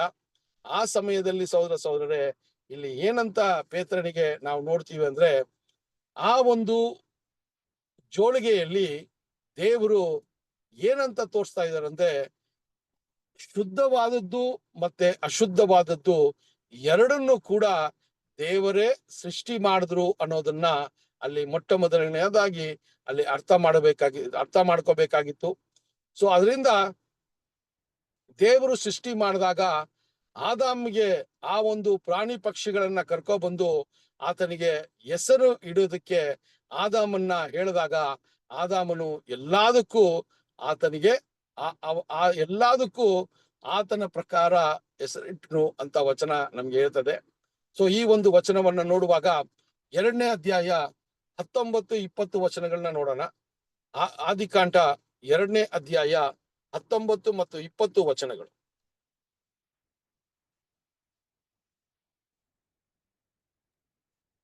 ಆದಿಕಾಂಡ 2ನೇ ಅಧ್ಯಾಯ 19 ಮತ್ತು 20 ವಚನಗಳು. ಆಗ ಆತನು ಎಲ್ಲಾ ಭೂಜಂತುಗಳನ್ನು, ಆಕಾಶದ ಪಕ್ಷಿಗಳನ್ನು ಮಣ್ಣಿನಿಂದ ನಿರ್ಮಿಸಿ ಇವುಗಳಿಗೆ ಆ ಮನುಷ್ಯನನ್ನು ಏನೇನು ಹೆಸರಿಡುವನೋ ನೋಡೋಣ ಎಂದು ಅವನ ಬಳಿಗೆ ಬರಮಾಡಿದ್ದನು. ಆ ಮನುಷ್ಯನು ಒಂದೊಂದು ಪ್ರಾಣಿಗೆ ಯಾವ ಹೆಸರಿಟ್ಟನು. ಸಾಕಾದ್ರೆ ಓಕೆ. ಸೊ ಅಲ್ಲಿ ಈ ಒಂದು ವಿಷಯದಲ್ಲಿ ನೋಡುವಾಗ ಇಲ್ಲಿ ದೇವರು ಈ ಒಂದು ಸಮಯದಲ್ಲಿ ಅಲ್ಲಿ ಏನ್ರಿ ಶುದ್ಧವು ಮತ್ತೆ ಅಶುದ್ಧವು ಅಂತ ಅಲ್ಲಿ ವಿಂಗಡಣೆ ಮಾಡಿರ್ಲಿಲ್ಲ. ಏನಕ್ಕೋಸ್ಕರ ಈ ಶುದ್ಧ ಅಶುದ್ಧವನ್ನ ದೇವರು ವಿಂಗಡಣೆ ಮಾಡಿರಬಹುದು ಅಂತ ನೋಡ್ಬೇಕಾದ್ರೆ, ಇಸ್ರೇಲ್ ಜನಾಂಗದವರು ಅರಣ್ಯದಲ್ಲಿ ಅವರು ವಾಸ ಮಾಡೋದಿಕ್ಕೆ ಆ 40 ವರ್ಷ ಅಥವಾ ಅವರು ಆ ಒಂದು ಸಮಯದಲ್ಲಿ ದೇವರು ಅಶುದ್ಧವಾದದನ್ನ ಯಾಕೆ ತಿನ್ಬಾರ್ದು ಅಂತ ಒಂದು ವೇಳೆ ಹೇಳಿರ್ಬೋದು ಅಂತ ನೋಡ್ಬೇಕಾದ್ರೆ, ಲಿಟ್ರಲ್ ಆಗಿ ಆ ಅಶುದ್ಧವಾದ ಪ್ರಾಣಿ ಪಕ್ಷಿಗಳು ಸತ್ತಿದ್ದನ್ನ ತಿಂತಾ ಇದ್ವು. ಆ ಒಂದು ಪಕ್ಷಿಗಳಿಗೆ ಪ್ರಾಣಿಗಳಿಗೆ ಇರುವಂತ ಕಾಯಿಲೆ ಏನಾಗತ್ರಿ, ಇಸ್ರೇಲ್ ಜನಾಂಗಕ್ಕೆ ಬಂದಾಗ ಅವರು ಸ್ವಸ್ಥವಾಗಿ ಅವರು ಒಳ್ಳೆಯ ಒಂದು ಏನ್ರಿ ಹೆಲ್ತ್ ಅಲ್ಲಿ ಇರಲ್ಲ ಅಂತ ಹೇಳಿನೇ ಆ ಒಂದು ವಿಷಯವನ್ನ ಹೇಳಿರ್ಬೇಕು ಸಹೋದರರೇ. ಯಾಕೆ ಅಂತ ನೋಡ್ಬೇಕಾದ್ರೆ, ಹಳೆ ಒಡன்பಡಿಕೆಯಲ್ಲಿ ದೇವರು ಕೊಟ್ಟಂತ ಆಜ್ಞೆಗಳನ್ನ ನಾವು ನೋಡುವಾಗ ಅದನ್ನ ಹೊಸ ಒಂದು ಒಡன்பಡಿಕೆಗೆ ನಾವು ಬಂದಾಗ ಅದರ ಒಂದು ವಿಚಾರವಾಗಿ ನಮಗೆ ಅಪೋಸಲ್ ಹೇಳುವಾಗ ಒಂದು ವಿಷಯವನ್ನ ಹೇಳ್ತಾರೆ. ಏನಂತ ನೋಡ್ಬೇಕಾದ್ರೆ, 1ನೇ ತಿಮೋತಿಯು 4ನೇ ಅಧ್ಯಾಯ 4ನೇ ವಚನ. 1ನೇ ತಿಮೋತಿಯು 4ನೇ ಅಧ್ಯಾಯ 4ನೇ ವಚನ. ಆತನು ಊಟ ಮಾಡಿದ್ದೆಲ್ಲವೂ ಒಳ್ಳೆಯದೇ, ದೇವರು ಸ್ತೋತ್ರ ಮಾಡಿ ತೆಗೆದುಕೊಳ್ಳುವ ಪಕ್ಷಕ್ಕೆ ಯಾವುದನ್ನು ನಿಷಿದ್ಧವೆಂದು ಹೇಳತಕ್ಕದ್ದಲ್ಲ. ನೋಡ್ರಿ, ಇಲ್ಲಿ ನಾವು ನೋಡುವಾಗ ಸಹೋದರರೇ, ಅಪೋಸಲ್ ಪೌಲ್ ಕೂಡ ಒಂದು ಯಹೂದ್ಯನಾಗಿದ್ರು. ಆ ದೇವರ ನೀತಿ ನ್ಯಾಯಗಳು ಮತ್ತೆ ಆ ಒಂದು ಶಾಸ್ತ್ರಕ್ಕೆ ವಿರುದ್ಧವಾಗಿ ಇದ್ದೋರಲ್ಲ. ಆದ್ರೆ ಕ್ರಿಸ್ತನಲ್ಲಿ ಬಂದ ನಂತರ ಆ ಒಂದು ಲಾ ಅಲ್ವಾ, ಆ ಒಂದು ಏನ್ರಿ ಆ ಒಂದು ಲಾ ಅವರಿಗೆ ಏನಾಗ್ತಾ ಇರ್ಲಿಲ್ಲ, ಅದು ಯೂಸ್ ಆಗ್ತಾ ಇರ್ಲಿಲ್ಲ. ಕ್ರಿಸ್ತನಲ್ಲಿ ಬಂದ ನಂತರ ಆ ಒಂದು ಲಾ ಏನಾಯ್ತು ಅಂದ್ರೆ ಅಲ್ಲಿ ಏನಾಯ್ತ್ರಿ, ಅಲ್ಲಿ ವ್ಯರ್ಥವಾಯ್ತು ಅಂತ ಕೂಡ ನಾವು ನೋಡ್ತೀವಿ. ಅದಕ್ಕೋಸ್ಕರ ಪೇತ್ರನು ಈಗ ಕ್ರಿಸ್ತನ ವಿಷಯದಲ್ಲಿ ಅವರು ಕಂಡುಕೊಂಡಾಗ ಅವ್ರು ಹೇಳ್ತಾರೆ, ಎಲ್ಲಾ ಜೀವ ಜಂತುಗಳು ಕೂಡ ದೇವರಿಂದ ಏನ್ರಿ ಸೃಷ್ಟಿಯಾಗಿ ಎಲ್ಲಾನು ಒಳ್ಳೇದೇ. ಸೊ ಅದರಿಂದ ಯಾವ್ದನ್ನು ಕೂಡ ನೀನ್ ಏನ್ ಮಾಡ್ಬಾರ್ದ್ರಿ, ನೀನು ಏನ್ರಿ ತಿರಸ್ಕಾರ ಮಾಡಬಾರ್ದು ಅಂತ ಹೇಳ್ತಾರೆ. ಯಾವುದನ್ನು ನೀನು ತಿರಸ್ಕಾರ ಮಾಡಬಾರದು ಅಂತ ಹೇಳ್ತಾರೆ. ಎಲ್ಲವನ್ನು ಸ್ತೋತ್ರವನ್ನ ಹೇಳಿ ನೀನು ತಿನ್ಬೇಕು ಅಂತ ತಿಮೋತಿಗೆ ಈ ಒಂದು ಆಲೋಚನೆಗಳನ್ನ ಕೊಡುವಂತದ್ದನ್ನ ನೋಡ್ತೀವಿ ಸಹೋದರ ಸಹೋದರರೇ. ಯಾಕೆ ಅಂದ್ರೆ ಈ ಒಂದು ವಿಷಯಗಳೇ ದೇವರ ಸಂಕಲ್ಪವಾಗಿತ್ತು ಅಂತ ನೋಡ್ತೀವಿ. ಸೊ ಇಸ್ರೇಲ್ ಜನಾಂಗಕ್ಕೆ ಯಾಕೆ ಕೊಟ್ಟಿರ್ಬೋದು ಅಂದ್ರೆ ನಾವು ಈ ಒಂದು ವಿಷಯವನ್ನ ಕೂಡ ನಾವು ಆಲೋಚನೆ ಮಾಡ್ಬೋದು. ಸೊ ಈ ಕಾಲದಲ್ಲಿ ಶುದ್ಧವೂ ಅಶುದ್ಧವೂ ಏನಾದ್ರು ನಾವು ಕ್ರೈಸ್ತರಾಗಿ ಅದನ್ನ ನೋಡ್ಬೇಕಾ ಅಂದ್ರೆ ಸಹೋದರ ಸಹೋದರರೇ, ಇಲ್ಲಿ ಅಪೊಸ್ತಲ ಪೌಲ್ ಹೇಳುವಂತ ಒಂದು ವಿಷಯವನ್ನ ನೋಡುವಾಗ ಎಲ್ಲಾನು ದೇವರಿಂದ ಸೃಷ್ಟಿಯಾಗಿದೆ, ಅದನ್ನ ಎಲ್ಲಾನು ಒಳ್ಳೇದೆ, ಯಾವುದನ್ನು ನಾವೇನ್ ಮಾಡಬಾರ್ದಂತೆ ಅದನ್ನ ನಿರಾಕಾರ ಮಾಡಬಾರದು ಅನ್ನೋದನ್ನ ಅಲ್ಲಿ ಸೂಚಕವಾಗಿ ಹೇಳ್ತಾರೆ ಸಹೋದರ ಸಹೋದರರೇ. ಸೊ ಆ ರೀತಿಯಲ್ಲಿ ನಾವು ನೋಡ್ಬೇಕಾದ್ರೆ ಸಹೋದರ ಸಹೋದರರೇ, ಈ ಒಂದು ಜೋಳಿಗೆಯನ್ನ ನಾವು ನೋಡುವಾಗ ಈ ಜೋಳಿಗೆಯನ್ನ ಯಾವುದಕ್ಕೆ ಹೋಲಿಕೆ ಮಾಡೋಣ ಅಂತ ಸ್ವಲ್ಪ ನಾವು ಆಲೋಚನೆ ಮಾಡುವಾಗ, ಈ ನೋಹನ ಒಂದು ಹಡಗು ಇದೆಯಲ್ಲ, ನೋವಾಸ್ ಆರ್ಕ್, ಆ ನೋಹನ ಹಡಗು ಕೂಡ ಒಂದು ವಿಷಯಕ್ಕೆ ಅದು ಹೋಲಿಕೆ ಮಾಡಬಹುದು. ಏನಂದ್ರೆ ಈಗ ನಾವು ಈ ಜೋಳಿಗೆಯನ್ನ ನೋಡಿದ್ವಲ್ಲ, ಅದು ಇಂಗ್ಲಿಷ್ ಬೈಬಲ್ ನೋಡ್ಬೇಕಾದ್ರೆ ವೆಸಲ್ ಅಂತ ಬರ್ತದೆ ಅಲ್ವಾ. ಸೊ ಆ ಒಂದು ಜೋಳಿಗೆ ಒಂದು ವೆಸಲ್ ತರ ಇತ್ತು, ಯಾವುದೋ ಒಂದು ಪದಾರ್ಥವನ್ನ ಹಾಕುವ ರೀತಿಯಲ್ಲಿ ಇತ್ತು ಅದು ಅಲ್ವಾ. ಸೊ ಇದನ್ನ ನಾವು ಆತ್ಮಿಕ ರೀತಿಯಲ್ಲಿ ಸ್ವಲ್ಪ ಆಲೋಚನೆ ಮಾಡುವಾಗ ನೋಹನ ಒಂದು ಹಡಗು ಕೂಡ ಈ ರೀತಿಯಾಗಿತ್ತು. ನೋಹನಿಗೆ ತಂದೆಯಾದ ದೇವರು ಯಾವ ರೀತಿ ಆ ಹಡಗ ಒಳಗೆ, ನೋವಾಸ್ ಆರ್ಕ್ ಒಳಗೆ ಏನೆಲ್ಲ ಜೀವ ಜಂತುಗಳನ್ನ ಇಡಬೇಕು ಅಂತ ಅಲ್ಲಿ ಆಜ್ಞೆ ಕೊಟ್ಟಿದ್ರು. ಅಲ್ಲಿ ಶುದ್ಧವಾದದ್ದು ಅಶುದ್ಧವಾದದ್ದು ಅಂತ ಯಾವುದು ಸಪರೇಟ್ ಮಾಡಿಲ್ಲ, ಎಲ್ಲಾ ಕೂಡ ಏನಾಗಿತ್ರಿ ಆ ಒಂದು ನೋಹನ ಒಂದು ಆರ್ಕ್ ಅಲ್ಲಿ ಅದೆಲ್ಲ ಇತ್ತು ಅಂತ ನಾವು ನೋಡ್ತೀವಿ ಸಹೋದರ ಸಹೋದರರೇ. ಸೊ ಆ ರೀತಿಯಲ್ಲಿ ಆ ಒಂದು ನೋಹ ಎರಡನೇ ಒಂದು ಯುಗಕ್ಕೆ ಅಲ್ವಾ ನಾವು ನೋಡ್ತೀವಿ. ಆ ಒಂದು ಮೊದಲ ಇರುವಂತ ಒಂದು ಲೋಕ, ನೋಹನು ಎರಡನೇ ಲೋಕಕ್ಕೆ ಪ್ರವೇಶ ಆದಾಗ ಆ ಒಂದು ಹಡಗೆ ಆತನನ್ನ ಕಾಪಾಡ್ತು ಅಂತ ನೋಡ್ತೀವಿ. ಆತನ ಹಡಗು, ಅದರಲ್ಲಿದ್ದಂತ ಪ್ರಾಣಿ ಪಕ್ಷಿಗಳು, ಅದು ಶುದ್ಧವೂ ಅಶುದ್ಧವಾದದ್ದು ಎರಡೂ, ಅದಾದ್ಮೇಲೆ ಅವರ ಮಕ್ಕಳು, ಆತನ ಹೆಂಡತಿ, ಆತನ ಮಕ್ಕಳ ಏನಂದ್ರೆ ನೋಹನ ಸೊಸೆಗಳು ಅಂತ ಕೂಡ ಹೇಳ್ಬೋದು. ಇವರೆಲ್ಲ ಆ ಒಂದು ಹಡಗಲ್ಲಿ ಇದ್ದಿರೋದ್ರಿಂದ ಅದು ಅಲ್ಲಿ ಏನಾಗಿತ್ರಿ, ಅದು ಕಾಪಾಡಲ್ಪಡ್ತು ಅಂತ ನೋಡ್ತೀವಿ. ಸೊ ಅದೇ ರೀತಿಯಲ್ಲಿ ಸಹೋದರ ಸಹೋದರರೇ, ಆ ನೋಹನ ಒಂದು ಹಡಗು ಯಾವುದಕ್ಕೆ ಹೋಲಿಕೆಯಾಗಿದೆ ಅಂದ್ರೆ ಯೇಸು ಕ್ರಿಸ್ತನಿಗೆ ಕೂಡ ಅದು ಹೋಲಿಕೆ ಆಗಿರೋದನ್ನ ನಾವು ಆತ್ಮಿಕ ರೀತಿಯಲ್ಲಿ ಆ ದೃಷ್ಟಿಕೋನದಲ್ಲಿ ನಾವು ನೋಡ್ಬೋದು. ಸೊ ಯೇಸು ಕ್ರಿಸ್ತನು ಹಡಗಾಗಿದ್ದು, ಅವನು ಯೇಸು ಕ್ರಿಸ್ತನು ಹಡಗಿಗೆ ಒಂದು ಸೂಚಕವಾಗಿರೋದ್ರಿಂದ ಆ ಹಡಗಿನಲ್ಲಿ ಅಶುದ್ಧ ಮತ್ತು ಶುದ್ಧವಾದ ಒಂದು ಪ್ರಾಣಿಗಳು ಅಂತ ಹೇಳ್ಬೇಕಾದ್ರೆ ದೇವರು ಸೃಷ್ಟಿ ಮಾಡಿದ ಜನರಿಗೆ ಹೋಲಿಕೆ ಆಗಿದೆ. ಸೊ ದೇವರು ಸೃಷ್ಟಿ ಮಾಡಿರುವ ಜನರಲ್ಲಿ ಅಶುದ್ಧವೂ ಶುದ್ಧವೂ ಅನ್ನುವ ಒಂದು ವಿಚಾರವನ್ನ ನೋಡುವಾಗ ದೇವರ ವಾಕ್ಯವು ಮತ್ತೆ ದೇವರ ವಾಕ್ಯಕ್ಕೆ ವಿಧೇಯರಾಗಿರೋರು, ದೇವರ ವಾಕ್ಯಕ್ಕೆ ವಿಧೇಯರಾಗಿ ಇಲ್ಲದೆ ಇರೋರು ಅಂತ ಒಂದು ಹೋಲಿಕೆ ಮಾಡುವಾಗ ಸಹೋದರ ಸಹೋದರರೇ, ಈ ಒಂದು ಹಡಗಿನಲ್ಲಿ ಎರಡೂ ರೀತಿಯ ಜನ ಇದ್ರು. ಆದ್ರೆ ಆ ಶುದ್ಧವಾಗಿ ಇರುವಂತ ಜನರಿಗೆ ದೇವರು ಪರಲೋಕ ಒಂದು ಆಶೀರ್ವಾದವನ್ನ ಕೊಟ್ರು. ಅಶುದ್ಧವಾಗಿ ಇರೋ ಜನರನ್ನ ಆತನ ರಾಜ್ಯದಲ್ಲಿ ಶುದ್ಧ ಮಾಡೋದಿಕ್ಕೆ ಅಲ್ಲಿ ದೇವರು ಒಂದು ಸಂಕಲ್ಪವನ್ನ ಇಟ್ಟಿದ್ದಾರೆ. ಸೊ ಅದರಿಂದ ಈ ಒಂದು ಯೇಸು ಕ್ರಿಸ್ತನ ಒಂದು ಹಡಗು ಅಂತ ಹೇಳ್ಬೇಕಾದ್ರೆ ಯೇಸು ಕ್ರಿಸ್ತನ ಮೂಲಕ ಇಡೀ ಮನುಷ್ಯರು ಅಶುದ್ಧ ಮತ್ತೆ ಶುದ್ಧವಾಗಿ ಇದ್ದಂತ ವಿಂಗಡಣೆ ಹೋಗಿ ದೇವರ ರಾಜ್ಯದ ಕೊನೆಯಲ್ಲಿ ಎಲ್ಲರೂ ಶುದ್ಧವಾಗಿ ಇರುವಂತ ಒಂದು ಪರಿಸ್ಥಿತಿ ಅಲ್ಲಿ ನಿರ್ಮಾಣ ಆಗತ್ತೆ ಅಂತ ಕೂಡ ಅಲ್ಲಿ ಹೇಳೋದನ್ನ ನೋಡ್ತೀವಿ ಸಹೋದರ ಸಹೋದರರೇ. ಸೊ ಆ ವಿಷಯದಲ್ಲಿ ನಾವು ನೋಡ್ಬೇಕಾದ್ರೆ ಆ ಒಂದು ವಿಷಯಗಳನ್ನ ನೋಡ್ಬೇಕಾದ್ರೆ ಸಹೋದರ ಸಹೋದರರೇ, ಪೇತ್ರನು ನೋಡಿದಂತ ವಿಷಯಗಳು ತುಂಬಾನೇ ಆತನಿಗೆ ವಿಸ್ಮಯವಾಗಿತ್ತು ಅಂತ ಕೂಡ ನೋಡ್ತೀವಿ. ಸೊ ಆವಾಗ ಈ ವಿಷಯಗಳನ್ನ ಈಗ ನೋಡ್ತಾ ಇರುವಾಗ್ಲೇ, ಇದನ್ನ ಗ್ರಹಿಸ್ಕೊಳ್ಳಕ್ಕೆ ಪ್ರಾರಂಭ ಮಾಡ್ತಾ ಇರುವಾಗ್ಲೇ ಒಂದು ವಿಶೇಷವಾದ ವಿಷಯ ಅಲ್ಲಿ ನಡೆಯೋದನ್ನ ಇಲ್ಲಿ ಸತ್ಯವೇದದಲ್ಲಿ ನಮ್ಗೆ ಬರೆದಿದ್ದಾರೆ. ಅಪೋಸ್ಲರ ಕಾರ್ಯಗಳು 10ನೇ ಅಧ್ಯಾಯ 17ನೇ ವಚನ. ಅಪೋಸ್ತಲ 10ನೇ ಅಧ್ಯಾಯ 17ನೇ ವಚನ.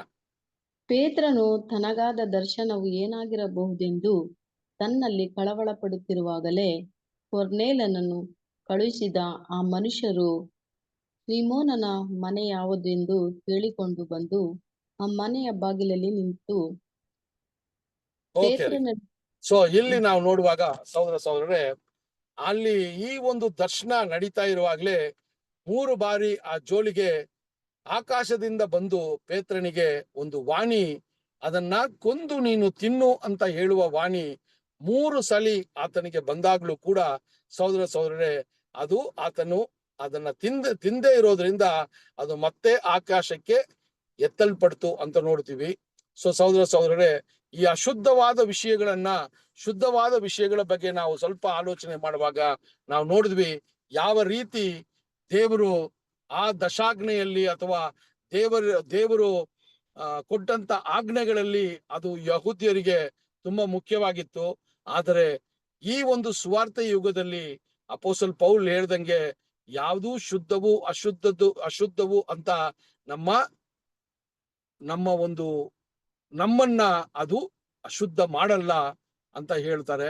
ಅದು ಮಾತ್ರವಲ್ಲ, ಯಾವುದು ಶುದ್ಧ ಅಶುದ್ಧ ಅಂತ ವಿಂಗಡಣೆ ಮಾಡದೆ ದೇವರ ಸೃಷ್ಟಿಯಲ್ಲಿ ದೇವರಿಗೆ ಸ್ತೋತ್ರ ಹೇಳುತ್ತಾ ಎಲ್ಲವನ್ನು ನಾವು ತಿನ್ನೋದಕ್ಕೆ ಈ ಸುವಾರ್ತೆ ಯುಗದಲ್ಲಿ ದೇವರು ಒಂದು ಸಂಕಲ್ಪವನ್ನ ಮಾಡಿದ್ದಾರೆ ಅಂತ ಕೂಡ ನಾವು ನೋಡ್ತೀವಿ. ಸೊ ಆ ರೀತಿಯಲ್ಲಿ ಸಹೋದರರೇ, ಇನ್ನ ಮುಖ್ಯವಾದ ವಿಷಯವನ್ನ ಏನ್ ನೋಡ್ತೀವಿ ಅಂತ ನೋಡ್ಬೇಕಾದ್ರೆ, ಅಲ್ಲಿ ಪೇತ್ರನು ಈ ರೀತಿಯ ಒಂದು ದರ್ಶನವನ್ನ ನೋಡಿ ತುಂಬಾ ಕನ್ಫ್ಯೂಸ್ಡ್ ಆಗಿರ್ತಾನೆ ಅಲ್ವಾ? ತುಂಬಾನೇ ಏನಪ್ಪಾ ಇದು, ಏನಕ್ಕೆ ದೇವರು ಇದನ್ನ ತೋರಿಸ್ತಾ ಇದ್ದಾರೆ ನನಗೆ? ಯಾವತ್ತು ಈ ರೀತಿಯ ಒಂದು ವಿಚಾರವಾಗಿ ದೇವರು ನನ್ನ ಜೊತೆ ಮಾತಾಡಿಲ್ವಲ್ಲ, ಈ ರೀತಿಯ ವಿಚಾರವಾಗಿ ದೇವರು ಏನು ನನಗೆ ತೋರ್ಸಿಲ್ವಲ್ಲ, ಏನಕ್ಕೆ ಇದನ್ನ ತೋರಿಸ್ತಾ ಇದ್ದಾರೆ ಅಂತ ಯೋಚನೆ ಮಾಡ್ತಾ ಇರುವಾಗ್ಲೇ ಅಲ್ಲಿ ಇನ್ನೊಂದು ಕಡೆ ಏನಾಗ್ತಾ ಇದೆ ಅಂದ್ರೆ, ಯಾವ ವ್ಯಕ್ತಿಗಳನ್ನ ಕೊರ್ನೇಲಿಯೋ ಜೋಪಾಗೆ ಕಳಿಸಿದ್ರೋ ಆ 3 ವ್ಯಕ್ತಿಗಳು ಈಗ ಸಿಮಿಯೋನ್ ಚರ್ಮ ವ್ಯಾಪಾರಿಯ ಮನೆ ಮುಂದೆ ನಿಂತು ಪೇತ್ರನ ಬಗ್ಗೆ ವಿಚಾರ ಮಾಡೋದಿಕ್ಕೆ ಆ ಒಂದು ಸಮಯ ಅಲ್ಲಿ ಆಗ್ತಾ ಇತ್ತು ಅಂತ ಕೂಡ ನೋಡ್ತೀವಿ ಸಹೋದರರೇ. ಸೊ ಆ ರೀತಿಯಲ್ಲಿ ಅವರಿಗೆ ನಡೆದಂತ ವಿಸ್ಮಯವಾದ ವಿಷಯಗಳನ್ನ ನೋಡುವಾಗ ಸಹೋದರರೇ, ಅಲ್ಲಿ ಏನಂತ ನೋಡ್ತೀವಿ ಅಂದ್ರೆ, ಪೇತ್ರನು ಏನು ನಿರ್ಧಾರ ತಗೋಬೇಕು ಅಂತ ಗೊತ್ತಿಲ್ಲ. ಇದು ನಿಜವಾದದ್ದ ಅಥವಾ ಇದು ನಾನು ಮಾಡ್ಬೇಕಾ ಅಂತ ಗೊತ್ತಿಲ್ಲ. ಅದು ಒಂದು ದರ್ಶನ ಅಂತ ಅವ್ರಿಗೆ ಗೊತ್ತಿತ್ತು, ಒಂದು ವಿಷನ್ ಅಂತ ಗೊತ್ತಿತ್ತು. ಆದ್ರೆ ಏನಕ್ಕೆ ದೇವರು ನನಗೆ ಇದನ್ನ ತೋರಿಸ್ತಾ ಇದ್ದಾರೆ, ಇದರ ಒಂದು ಅರ್ಥವೇನು ಅಂತ ಯೋಚನೆ ಮಾಡ್ತಾ ಇರುವಾಗ್ಲೇ ಅಲ್ಲಿ ಸಹೋದರರೇ, ಅಲ್ಲಿ ಈ 3 ಜನ ವ್ಯಕ್ತಿಗಳು ಬಂದು ಆ ಸಿಮಿಯೋನ್ ಆ ಒಂದು ಚರ್ಮ ವ್ಯಾಪಾರಿಯ ಮನೆಯ ಬಾಗಿಲನ್ನ ಅಲ್ಲಿ ತಟ್ಟಿದ್ರು ಅಂತ ಕೂಡ ನಾವು ನೋಡ್ತೀವಿ. ಸೊ ಈಗ 10ನೇ ಅಧ್ಯಾಯ 19ನೇ ವಚನ ಓದೋಣ, ಏನಾಗತ್ತೆ ಅಂತ ನೋಡೋಣ. ನಿಂತು ಪೇತ್ರನೆನಿಸಿಕೊಳ್ಳುವ ಸಿಮಿಯೋನನು ಇಲ್ಲಿ ಇಳುಕೊಂಡಿದ್ದಾನೋ ಎಂದು ಕೂಗಿ ಕೇಳಿದ್ದರು. ನೋಡ್ರಿ, ಸೊ ಇಲ್ಲಿ ಸಿಮಿಯೋನ್ ಅನ್ನುವ ಪೇತ್ರನು ಅಲ್ಲಿ ಉಳ್ಕೊಂಡಿದ್ದಾರಾ ಅಂತ ಕೇಳ್ತಾರೆ ಸಹೋದರರೇ. ಆವಾಗ ನಡೆಯುವಂತ ವಿಷಯವನ್ನ ಓದಿ ಕಂಟಿನ್ಯೂ ಮಾಡಿ. ಎಂದು ಕೂಗಿ ಕೇಳಿದ್ದರು.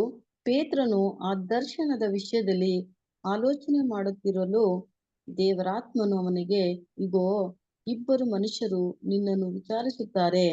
ನೀನೆದ್ದು ಕೆಳಗಿಳಿದು ಏನೋ ಸಂಶಯ ಪಡದೆ ಅವರ ಜೊತೆಯಲ್ಲಿ ಹೋಗು.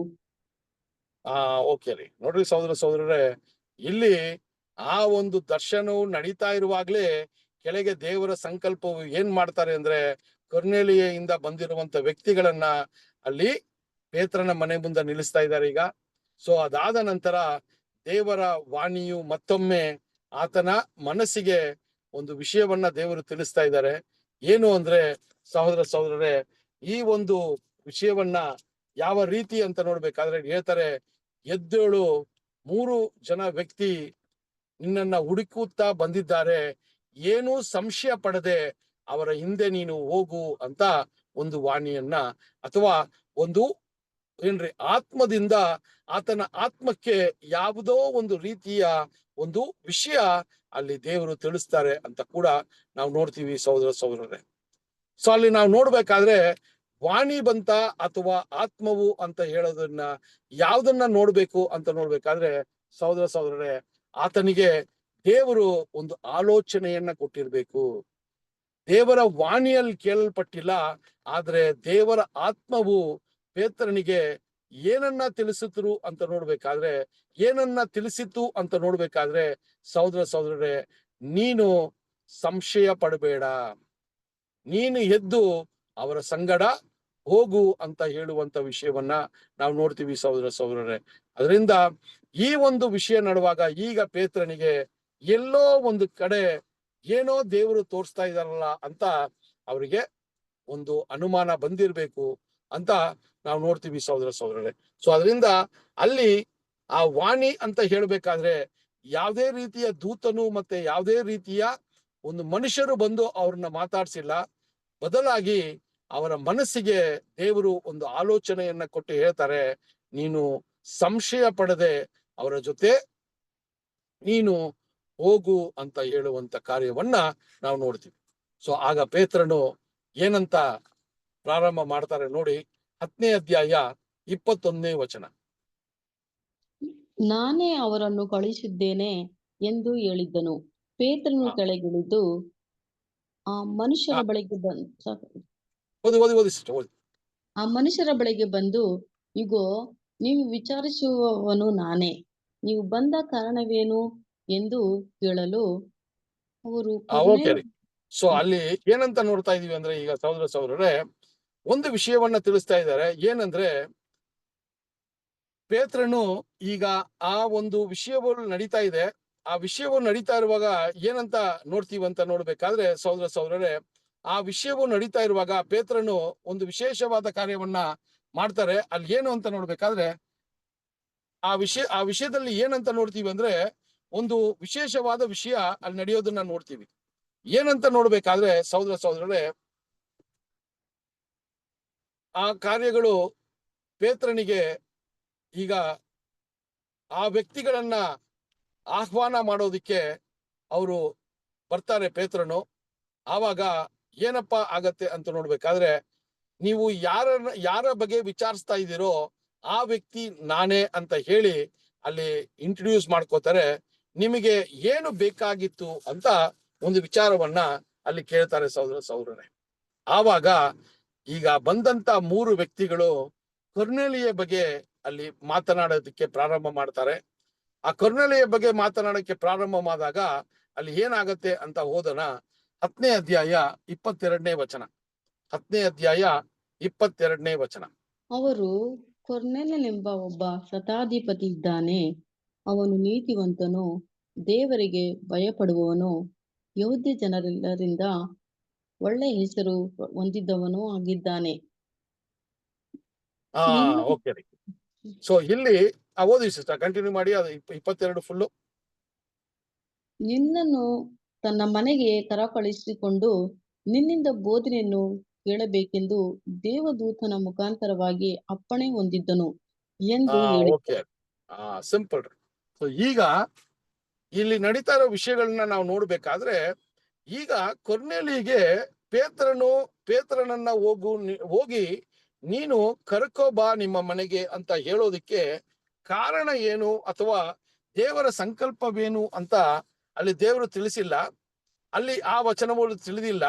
ಆದ್ರೆ ಇಲ್ಲಿ ಬಂದಿರುವಂತ 3 ಜನ ವ್ಯಕ್ತಿ ಕೊಡುವಂತ ವಾಕ್ಯಗಳನ್ನ ನೋಡುವಾಗ ಸಹೋದರರೇ, ಏನಂತ ನೋಡ್ತೀವಿ ಅಂದ್ರೆ, ಕೊರ್ನೇಲಿಯ ಬಗ್ಗೆ ಅಲ್ಲಿ ಆ 3 ಜನ ವ್ಯಕ್ತಿಗಳು ಕೊಡುವಂತ ಒಂದು ಒಂದು ಸಾಕ್ಷಿ ಏನಂದ್ರೆ, ಅಲ್ಲೂ ಕೂಡ ನಾವು ನೋಡ್ತೀವಿ ಒಂದು ಸನ್ಮಾರ್ಗದ ಒಂದು ವ್ಯಕ್ತಿಯಾಗಿದ್ದಾನೆ, ದೇವರಿಗೆ ಭಯಪಡುವಂತ ವ್ಯಕ್ತಿಯಾಗಿದ್ದಾರೆ, ಯಹೂದ್ಯರ ಮಧ್ಯದಲ್ಲಿ ಒಳ್ಳೆ ಹೆಸರನ್ನ ಪಡ್ಕೊಂಡಿರೋ ವ್ಯಕ್ತಿ ಅಂತ ಹೇಳಿ ಅಲ್ಲಿ ಹೇಳ್ತಾರೆ.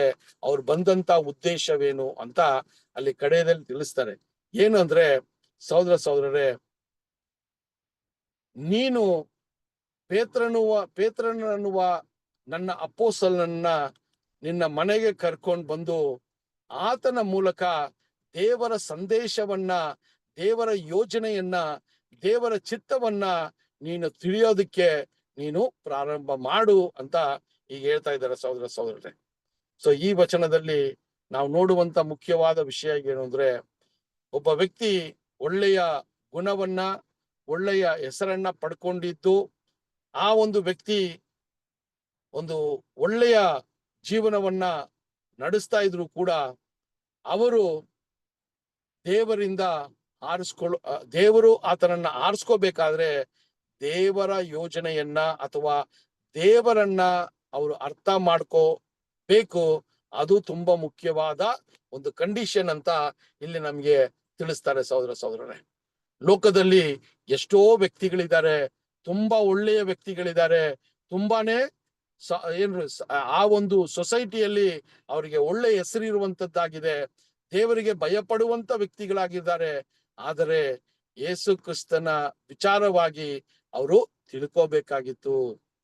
ಅದು ತಿಳ್ಕೊಂಡ್ರೆ ಮಾತ್ರ ಏನ್ರಿ ರಕ್ಷಣೆಗೆ ಮಾರ್ಗ ಆಗತ್ತೆ ಅನ್ನೋದನ್ನ ಕೂಡ ಅಲ್ಲಿ ನೋಡ್ಬೋದು ಸಹೋದರ ಸಹೋದರ. ಅದನ್ನೇ ಈ ಒಂದು 3 ಜನ ವ್ಯಕ್ತಿಗಳು ಒಂದು ಸಾಕ್ಷಿಯನ್ನು ಹೇಳುವಾಗ ಅಲ್ಲಿ ಏನಕ್ಕೋಸ್ಕರ ಪೇತ್ರನನ್ನ ಮನೆಗೆ ಕರ್ಕೊ ಬರ್ಬೇಕು ಅಂತ ಹೇಳಿದ್ರು ಅಂದ್ರೆ ಸಹೋದರ ಸಹೋದರರೇ, ಆತನಿಂದ ದೇವರ ಸಂಕಲ್ಪವನ್ನ ಅವರು ತಿಳ್ಕೊಳ್ಳೋದಕ್ಕೆ ದೇವರು ಈಗ ಕೊರ್ನೇಲಿಯಗೆ ಈ ಒಂದು ದೃಶ್ಯವನ್ನ ಅಥವಾ ಈ ಒಂದು ಆ ಒಂದು ದರ್ಶನವನ್ನ ಅಲ್ಲಿ ತೋರಿಸುವಂತದ್ದಾಗಿದೆ ಅಂತ ಈಗ ನಮ್ಗೆ ಏನಾಗ್ತಾ ಇದೆ, ಒಂದು ಮಾಹಿತಿ ಸಿಗ್ತಾ ಇದೆ. ಯಾವಾಗ ಇವರು ಆತನ ಬಗ್ಗೆ ಮಾತನಾಡುವಾಗ ಸಹೋದರ ಸಹೋದರರೇ ಅಲ್ವಾ.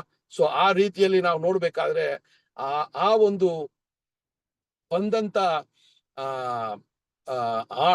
ಕೊರ್ನೇಲಿಯ ಕಳಿಸಿದಂತ ಆ 2 ಆಳು ಮತ್ತೆ ಸೈನಿಕ ಕೊಟ್ಟಂತ ಒಂದು ಸಾಕ್ಷಿ ಎಂತದ್ದಾಗಿತ್ತು ಅಂತ ನೋಡ್ಬೇಕಾದ್ರೆ, ಈಗ ಪೇತ್ರನು ಈ 3 ಜನ ವ್ಯಕ್ತಿಗಳನ್ನ ಅವರು ಹೇಳಿದಂತ ವಿಷಯಗಳನ್ನ ಕೇಳಿ ಅವ್ರನ್ನ ಜೋಪ ಪಟ್ಟಣದಲ್ಲಿ ಆ ಒಂದು ಸಮಯಕ್ಕೆ ಅವ್ರನ್ನ ಇರಿಸ್ಕೊಂಡು ಮಾರನೇ ದಿನ ಅವರ ಜೊತೆ ಈಗ ಸಸಾರಿಯಾಗ ಹೋಗುವ ಒಂದು ಸಿದ್ಧತೆಗಳನ್ನ ಮಾಡೋದನ್ನ 10ನೇ ಅಧ್ಯಾಯ 23 ಮತ್ತು 24 ವಚನಗಳನ್ನ ಓದೋಣ. 10ನೇ ಅಧ್ಯಾಯ 23, 24 ವಚನಗಳು. ಪೇತ್ರನು ಇದನ್ನು ಕೇಳಿ ಅವರನ್ನು ಒಳಗೆ ಕರೆದು ಉಪಚರಿಸಿದ್ದನು. ಮರುದಿನ ಅವನು ಎದ್ದು ಅವರ ಜೊತೆಯಲ್ಲಿ ಹೊರಟನು. ಯೊಪ್ಪೆಯಲ್ಲಿದ್ದ ಸಹೋದರರಲ್ಲಿ ಕೆಲವರು ಅವನ ಕೂಡ ಹೋದರು. ಮರುದಿನ ಅವನು ಕೈಸರೈಯಕ್ಕೆ ಸೇರಿದ್ದನು. ಕೊರ್ನೇಲನೆಂಬ ಕೊರ್ನೇಲನನ್ನು ತನ್ನ ಬಂಧು ಬಳಗದವರನ್ನು ಪ್ರಾಣ ಮಿತ್ರರನ್ನು ಕೂಡ ಕರೆಸಿ ಪೇತ್ರನನ್ನು ಎದುರು ನೋಡುತ್ತಿದ್ದನು. ಓಕೆ. ಸೊ ಇಲ್ಲಿ ಏನಾಗ್ತಾ ಇದೆ ಅಂದ್ರೆ, ಈಗ ಜೋಪ ಪಟ್ಟಣದಲ್ಲಿ ಬಂದಂತ 3 ವ್ಯಕ್ತಿಗಳು ಕೊರ್ನೇಲಿಯ ಬಗ್ಗೆ ಮಾತನಾಡ್ತಾರೆ. ಈಗ ಪೇತ್ರನಿಗೆ ಆ ಒಂದು ಮಾಹಿತಿ ಸಿಕ್ಕಿದಾಗ ದೇವರ ಸಂದೇಶವು ಈಗ ಈ ವ್ಯಕ್ತಿಗೆ ತಲುಪಬೇಕು ಅಂತ ದೇವರು ಅಪೇಕ್ಷಿಸ್ತಾರೆ ಅಂತ ಹೇಳಿ ಆತನಿಗೆ ಸ್ವಲ್ಪ ಮನವರಿಕೆ ಆಗತ್ತೆ. ಆವಾಗ ಆ ವ್ಯಕ್ತಿಯ ಬಗ್ಗೆ ಕೇಳುವಾಗ ನಿಜವಾಗ್ಲೂ ಅವರು ಆ ವ್ಯಕ್ತಿಯ ಒಂದು ವಿಷಯವಾಗಿ ಮಾತನಾಡುವಾಗ ಆತನು ರೋಮಾಪುರಿಗೆ ಸೇರಿದಂತ ಒಂದು ಶತಾಧಿಪತಿ ಆಗಿದ್ದಾನೆ ಅಂತ ಹೇಳುವಾಗ, ದೇವರು ಇಷ್ಟು ವರ್ಷ ಕಾಲ ಯಹೂದ್ಯರಿಗೆ ಮಾತ್ರ ದೇವರಾಗಿದ್ರು, ಯಹೂದ್ಯರಿಗೆ ಮಾತ್ರ ದೇವರ ರಾಜ್ಯದ ವಿಷಯಗಳನ್ನ ಕೊಟ್ಟಿದ್ರು. ಆದ್ರೆ ಈಗ ಏನಕ್ಕೆ ಈ ವ್ಯಕ್ತಿಗೆ ಈ ಸುವಾರ್ತೆಯನ್ನ ಅಥವಾ ದೇವರ ಸಂಕಲ್ಪವನ್ನ ಕೊಡ್ಬೇಕು ಅಂತ ಈಗ ಪ್ರಶ್ನೆ ಬಂದಾಗ ಆತನು ಕಂಡಂತ ಆ ದರ್ಶನಕ್ಕೆ ಒಂದು ಅರ್ಥ ಆತನಿಗೆ ಸಿಕ್ಕಿರ್ಬೇಕು ಸಹೋದರ ಸಹೋದರರೇ. ಯಾಕೆಂದ್ರೆ ಈತನು ಅನ್ಯ ಜನರಾಗಿದ್ದಾಗ ಈ ಅನ್ಯ ಜನರಿಗೆ ಯಾಕೆ ದೇವರು ಕೊಟ್ರು ಅಂತ ನೋಡ್ಬೇಕಾದ್ರೆ ಅಲ್ಲಿ ಆ ಒಂದು ದರ್ಶನವನ್ನ ನೋಡುವಾಗ ಹೇಳ್ತಾರೆ, ಯಾವ್ದನ್ನ ದೇವರು ಶುದ್ಧವಾದದ್ದು ಅಂತ ಅವರು ಪರಿಗಣಿಸ್ತಾರೋ ನೀನು ಅದನ್ನ ಅಶುದ್ಧ ಅಂತ ಹೇಳಬೇಡ. ಯಾವ್ದನ್ನ ತಂದೆಯ ದೇವರು ಈಗ ದೇವರ ರಾಜ್ಯಕ್ಕೆ ಅಶುದ್ಧವಾಗಿರುವ ಈ ಅನ್ಯ ಜನರು ಕೂಡ ಬರ್ಬೋದು ಅಂತ ದೇವರು ಸಂಕಲ್ಪ ಮಾಡಿದಾರೋ ಆ ಸಂಕಲ್ಪಕ್ಕೆ ನೀನ್ ವಿರುದ್ಧವಾಗಿರ್ಬೇಡ. ನೀನು ಈಗ ನಿನ್ನ ಮನಸ್ಸನ್ನ ಸರಿಪಡಿಸ್ಕೊಂಡು ಅನ್ಯ ಜನರಿಗೆ ನಿನ್ನ ಒಂದು ಏನ್ರಿ ದೇವರ ಸಂಕಲ್ಪವನ್ನ, ದೇವರ ನಿಯಮಗಳನ್ನ ಹೇಳಿ ಅವ್ರನ್ನ ಈ ಒಂದು ಆಹ್ವಾನವನ್ನ ಕೊಟ್ಟು ದೇವರ ರಾಜ್ಯಕ್ಕೆ ಅವ್ರನ್ನೂ ಸೇರ್ಸ್ಕೋ ಅನ್ನುವ ಒಂದು ವಿಷಯ ಹೀಗೆ ಆತನಿಗೆ ಏನಾಗ್ತಾ ಇದ್ರಿ ನಿಧಾನವಾಗಿ ಅದು ತಿಳಿತಾ ಇದೆ ಅಂತ ನೋಡ್ತೀವಿ. ಸೊ ಇದಾದಾಗ ಏನ್ ಮಾಡ್ತಾರೆ ಅಂದ್ರೆ ಅವ್ರನ್ನ ಒಳಗೆ ಕರೆದು ಉಪಚಾರ ಮಾಡಿ ಏನ್ ಮಾಡ್ತಾರೆ ಅಂತ ನೋಡ್ಬೇಕಾದ್ರೆ ಸಹೋದರರೇ, ಅವರನ್ನ ಜೋಪ ಪಟ್ಟಣವನ್ನ ಬಿಟ್ಟು ಈಗ ಸೆಸಾರಿಯಾ ಪಟ್ಟಣಕ್ಕೆ ಹೋಗುವ ಒಂದು ಪ್ಲಾನ್ ಇದೆ. ಸೊ ಅಲ್ಲಿ ಏನಾಗ್ತಾ ಇದೆ ಅಂದ್ರೆ ಸಹೋದರರೇ, ಮಾರನೇ ದಿನ ಬೆಳಗ್ಗೆ ಎದ್ದು ಅವರು ಸೆಸಾರಿಯಾ ಪಟ್ಟಣಕ್ಕೆ ಹೋಗಕ್ಕೆ ಪ್ರಾರಂಭ ಮಾಡುವಾಗ ಅಲ್ಲಿ ಕೊರ್ನೇಲಿಯ ಒಂದು ದೃಷ್ಟಿಯನ್ನ ನೋಡುವಾಗ ಕೊರ್ನೇಲಿಯ ಏನ್ ಮಾಡಿದ್ರಂದ್ರೆ ಕ್ರೈಸ್ತನನ್ನ ಆ ಒಂದು ಯೇಸು ಸ್ವಾಮಿಯ ಸುವಾರ್ತೆಯನ್ನ, ದೇವರ ಸಂಕಲ್ಪವನ್ನ ಕೇಳೋದಿಕ್ಕೆ ಆತನ ಬಂಧು ಬೆಳಗದವರು, ಮಿತ್ರರು, ತುಂಬಾ ಕ್ಲೋಸ್ ಆಗಿರುವ ಫ್ರೆಂಡ್ಸು ಇವ್ರನ್ನೆಲ್ಲ ಕಡಿದು ಒಂದು ಕೂಟವನ್ನ ಏರ್ಪಡಿಸಿದ್ರು ಅಂತ ಕೂಡ ನಾವು ನೋಡ್ತೀವಿ. ಸಹೋದರರೇ, ಯೋಚನೆ ಮಾಡಿ ಎಂತ ಒಂದು ಛಲ ಈ ಕೊರ್ನೇಲಿಗಿತ್ತು ಅಂತ ನೋಡಿ. ಆತನಿಗೆ ನಿಜವಾದ ತಂದೆಯಾದ ದೇವರು ಯಾರು ಅಂತ ಗೊತ್ತಿಲ್ಲ, ಆದ್ರೆ ಕೂಡ ಆತನು ಮಾಡಿದಂತ ಪ್ರಾರ್ಥನೆಗಳು, ಆ ಪ್ರಾರ್ಥನೆಯಲ್ಲಿ ನಿಜವಾದ ದೇವರನ್ನ ಅರ್ಥ ಮಾಡ್ಕೊಳ್ಳೋದಿಕ್ಕೆ ನನಗೆ ನೀವು ದಯಪಾಲಿಸುವಂತ ಒಂದು ವೇಳೆ ಕೇಳಿರ್ಬೋದು. ಅದಕ್ಕೆ ಆತನ ಪ್ರಾರ್ಥನೆ ಅಲ್ಲಿ ಕೇಳಲ್ಪಡ್ತು ಅಂತ ಆ ದೂತರುಗಳು ಹೇಳುವ ವಿಷಯವನ್ನ ಕೂಡ ನಾವು ನೋಡ್ತೀವಿ ಸಹೋದರ. ಸೊ ಆ ರೀತಿಯಲ್ಲಿ ನಾವು ನೋಡ್ಬೇಕಾದ್ರೆ ಎಂತ ಒಂದು ವಿಷಯವನ್ನ ನೋಡ್ತೀವಿ ಅಂತ ನೋಡ್ಬೇಕಾದ್ರೆ ಈ ಕಾರ್ಯಗಳನ್ನ ಕೊರ್ನೇಲಿಯೋ ದೇವರು ಆ ಒಂದು ಗುಣಗಳನ್ನ ನೋಡಿ ಆ ಒಂದು ಅನ್ಯ ಜನರಿಗೆ ಆಹ್ವಾನವನ್ನ ಕೊರ್ನೇಲಿಗೆ ಮೂಲಕ ಪ್ರಾರಂಭ ಮಾಡುವಾಗ ಆ ಒಂದು ವ್ಯಕ್ತಿ ಯಾವ ರೀತಿಯಾಗಿದ್ದ ಅಂತ ನೋಡ್ತೀವಿ. ಸೊ ಆ ರೀತಿಯಲ್ಲಿ ಸಹೋದರರೇ, ಈ ದಿನದಲ್ಲಿ ಕೂಡ ನಾವು ನೋಡುವಂತ ಪಾಠವನ್ನ ನೋಡುವಾಗ ದೇವರ ಸಂಕಲ್ಪವು ಯಾವ ರೀತಿ ಅಲ್ಲಿ ಕಾರ್ಯರೂಪಕ್ಕೆ ಅದು ಬರ್ತದೆ ಅಂತ ಕೂಡ ನಾವು ನೋಡುವಂತದ್ದಾಗಿದೆ ಸಹೋದರರೇ. ದೇವರ ಒಂದು ವಿಸ್ಮಯವಾದ ಸಂಕಲ್ಪವು ಒಂದೊಂದು ಕಡೆನೂ ನಾವು ನೋಡುವಾಗ ಅವರು ಒಳ್ಳೆಯ ಜೋಡಣೆಯನ್ನ ಮಾಡಿ ಅಲ್ಲಿ ದೇವರ ರಾಜ್ಯಕ್ಕೆ, ಅಲ್ಲಿ ದೇವರ ವಾಕ್ಯವನ್ನ ಕೇಳೋದಿಕ್ಕೆ ಯಾವ ರೀತಿ ಅವರು ವಿಷಯಗಳನ್ನ ಅವರು ಸಂಕಲ್ಪ ಅಥವಾ ರೂಪಿಸುತ್ತಾರೆ ಅಂತ ಈ ಒಂದು ಘಟನೆಯ ಮೂಲಕ ನಮಗೆ ಪಟ್ಟಿದೆ ಸಹೋದರರೇ. ಅದರಿಂದ ಈ ಒಂದು ವಿಷಯವನ್ನ ನಾವು ಇಲ್ಲಿ ಮುಕ್ತಾಯಗೊಳ್ಳೋಣ. ಬರುವ ವಾರದಲ್ಲಿ ನಾವು ಏನ್ ನೋಡ್ತೀವಿ ಅಂದ್ರೆ ಪೇತ್ರನು ಈಗ ಕೊರ್ನೇಲಿಯ ಮನೆಗೆ ಬಂದು ಅಲ್ಲಿ ನಡೆಯುವಂತ ಒಂದು ವಿಷಯ ಏನಲ್ಲ ಅಂತ ನಾವು ದೇವರ ಚಿತ್ತ ಇದ್ರೆ ಬರುವ ವಾರದಲ್ಲಿ ಈ ಒಂದು ವಿಷಯವನ್ನ ಪ್ರಾರಂಭ ಮಾಡೋಣ. ಅಪೊಸ್ತಲರ ಕಾರ್ಯಗಳು 10ನೇ ಅಧ್ಯಾಯ 25ನೇ ವಚನದಿಂದ ಬರುವಂತ ವಾರದಲ್ಲಿ ನಾವು ಈ ವಿಷಯಗಳನ್ನ ನೋಡೋಣ. ಸೊ ಅದರಿಂದ ಈ ದಿನದಲ್ಲಿ 10ನೇ ಅಧ್ಯಾಯ 9ನೇ ವಚನದಿಂದ ಪ್ರಾರಂಭ ಮಾಡಿ 24ನೇ ವಚನ ತನಕ ನಾವು ಕುಲಂಕುಷವಾಗಿ ಈ ಒಂದು ವಿಷಯಗಳನ್ನ, ಸಂಗತಿಗಳನ್ನ ನಾವು ನೋಡಿದ್ವಿ. ಮತ್ತೆ ನೀವು ಈ ಒಂದು ಪಾಠ ಆದ ನಂತರ ಈ ವಚನಗಳನ್ನ ಓದಿದಾಗ ನಾವು ಕೊಟ್ಟಂತ ಈ ಮಾಹಿತಿಗಳು ನಮಗೆ ತುಂಬಾ ಮುಖ್ಯವಾಗಿ ಇರಬಹುದು. ಮತ್ತೆ ನಮ್ಮ ಈ ಒಂದು ಅಪೊಸ್ತಲರ ಕಾರ್ಯಗಳನ್ನ ನಿಧಾನವಾಗಿ ಅರ್ಥ ಮಾಡ್ಕೊಳ್ಳಕ್ಕೆ ನಮ್ಗೆ ಒಂದು ಅವಕಾಶ ಸಿಕ್ಕಿರ್ಬೋದು. ಅದರಿಂದ ಈ ದಿನದಲ್ಲೂ ಕೂಡ ನಾವು ಈ ಒಂದು ಅಪೊಸ್ತಲರ ಕಾರ್ಯಗಳು 10ನೇ ಅಧ್ಯಾಯ 24ನೇ ವಚನದಲ್ಲಿ ಈ ಒಂದು ಪಾಠವನ್ನ ನಿಲ್ಲಿಸಿ, ದೇವರ ಚಿತ್ತವಿದ್ರೆ ನಾವು ಬರುವಂತ ದಿನದಲ್ಲಿ, ನಾವು ಬರುವಂತ ವಾರ ಕೂಡ ಈ ಒಂದು ಪಾಠವನ್ನ ಮುಂದುವರ್ಸೋಣ. ದೇವರು ಈ ವಾಕ್ಯಗಳನ್ನ ಆಶೀರ್ವದಿಸ್ಲಿ. ಈ ದಿನ ಕೂಡ ಈ ಪಾಠಕ್ಕೆ ಬಂದಂತ ಎಲ್ಲಾ ಸಹೋದರರಿಗೆ ಧನ್ಯವಾದಗಳನ್ನ ತಿಳಿಸ್ಕೋತಾ, ದೇವರ ಒಂದು ಆತ್ಮವು ಇನ್ನೂ ನಮ್ಮನ್ನ ಸತ್ಯದ ಮಾರ್ಗದಲ್ಲಿ ನಡೆಯೋದಿಕ್ಕೆ ಆತನ ಸಹಾಯವನ್ನ ಕೇಳುತ್ತಾ ಈ ಪ್ರಾರ್ಥನೆಯನ್ನ ನಾವು ಮಾಡೋಣ. ನಮ್ಮ ಮಧ್ಯದಲ್ಲಿರುವಂತ ಎಲ್ಲಪ್ಪ ಸಹೋದರರು ಪ್ರಾರ್ಥನೆಯ ಮೂಲಕ ಈ ಕೂಟವನ್ನ ಮುಕ್ತಾಯಗೊಳ್ಳೋದಕ್ಕೆ ನಾನು ಕೇಳ್ಕೋತೀನಿ. ಬ್ರದರ್ ಎಲ್ಲಪ್ಪ. ಓಕೆ ಬ್ರದರ್, ಪ್ರಾರ್ಥನೆ ಮಾಡಿಕೊಳ್ಳೋಣ. ಮೌನತನು ಸರ್ವಶಕ್ತನು ಅಗಮ್ಯ ಬೆಳಕಿನಲ್ಲಿ ವಾಸ ಮಾಡುವ ನಮ್ಮ ಪರಲೋಕ ತಂದೆ, ನಿಮ್ಮ ಪರಿಶುದ್ಧ ನಾಮಕ್ಕೆ ಮಹಿಮೆ ಉಂಟಾಗಲಪ್ಪ ತಂದೆ.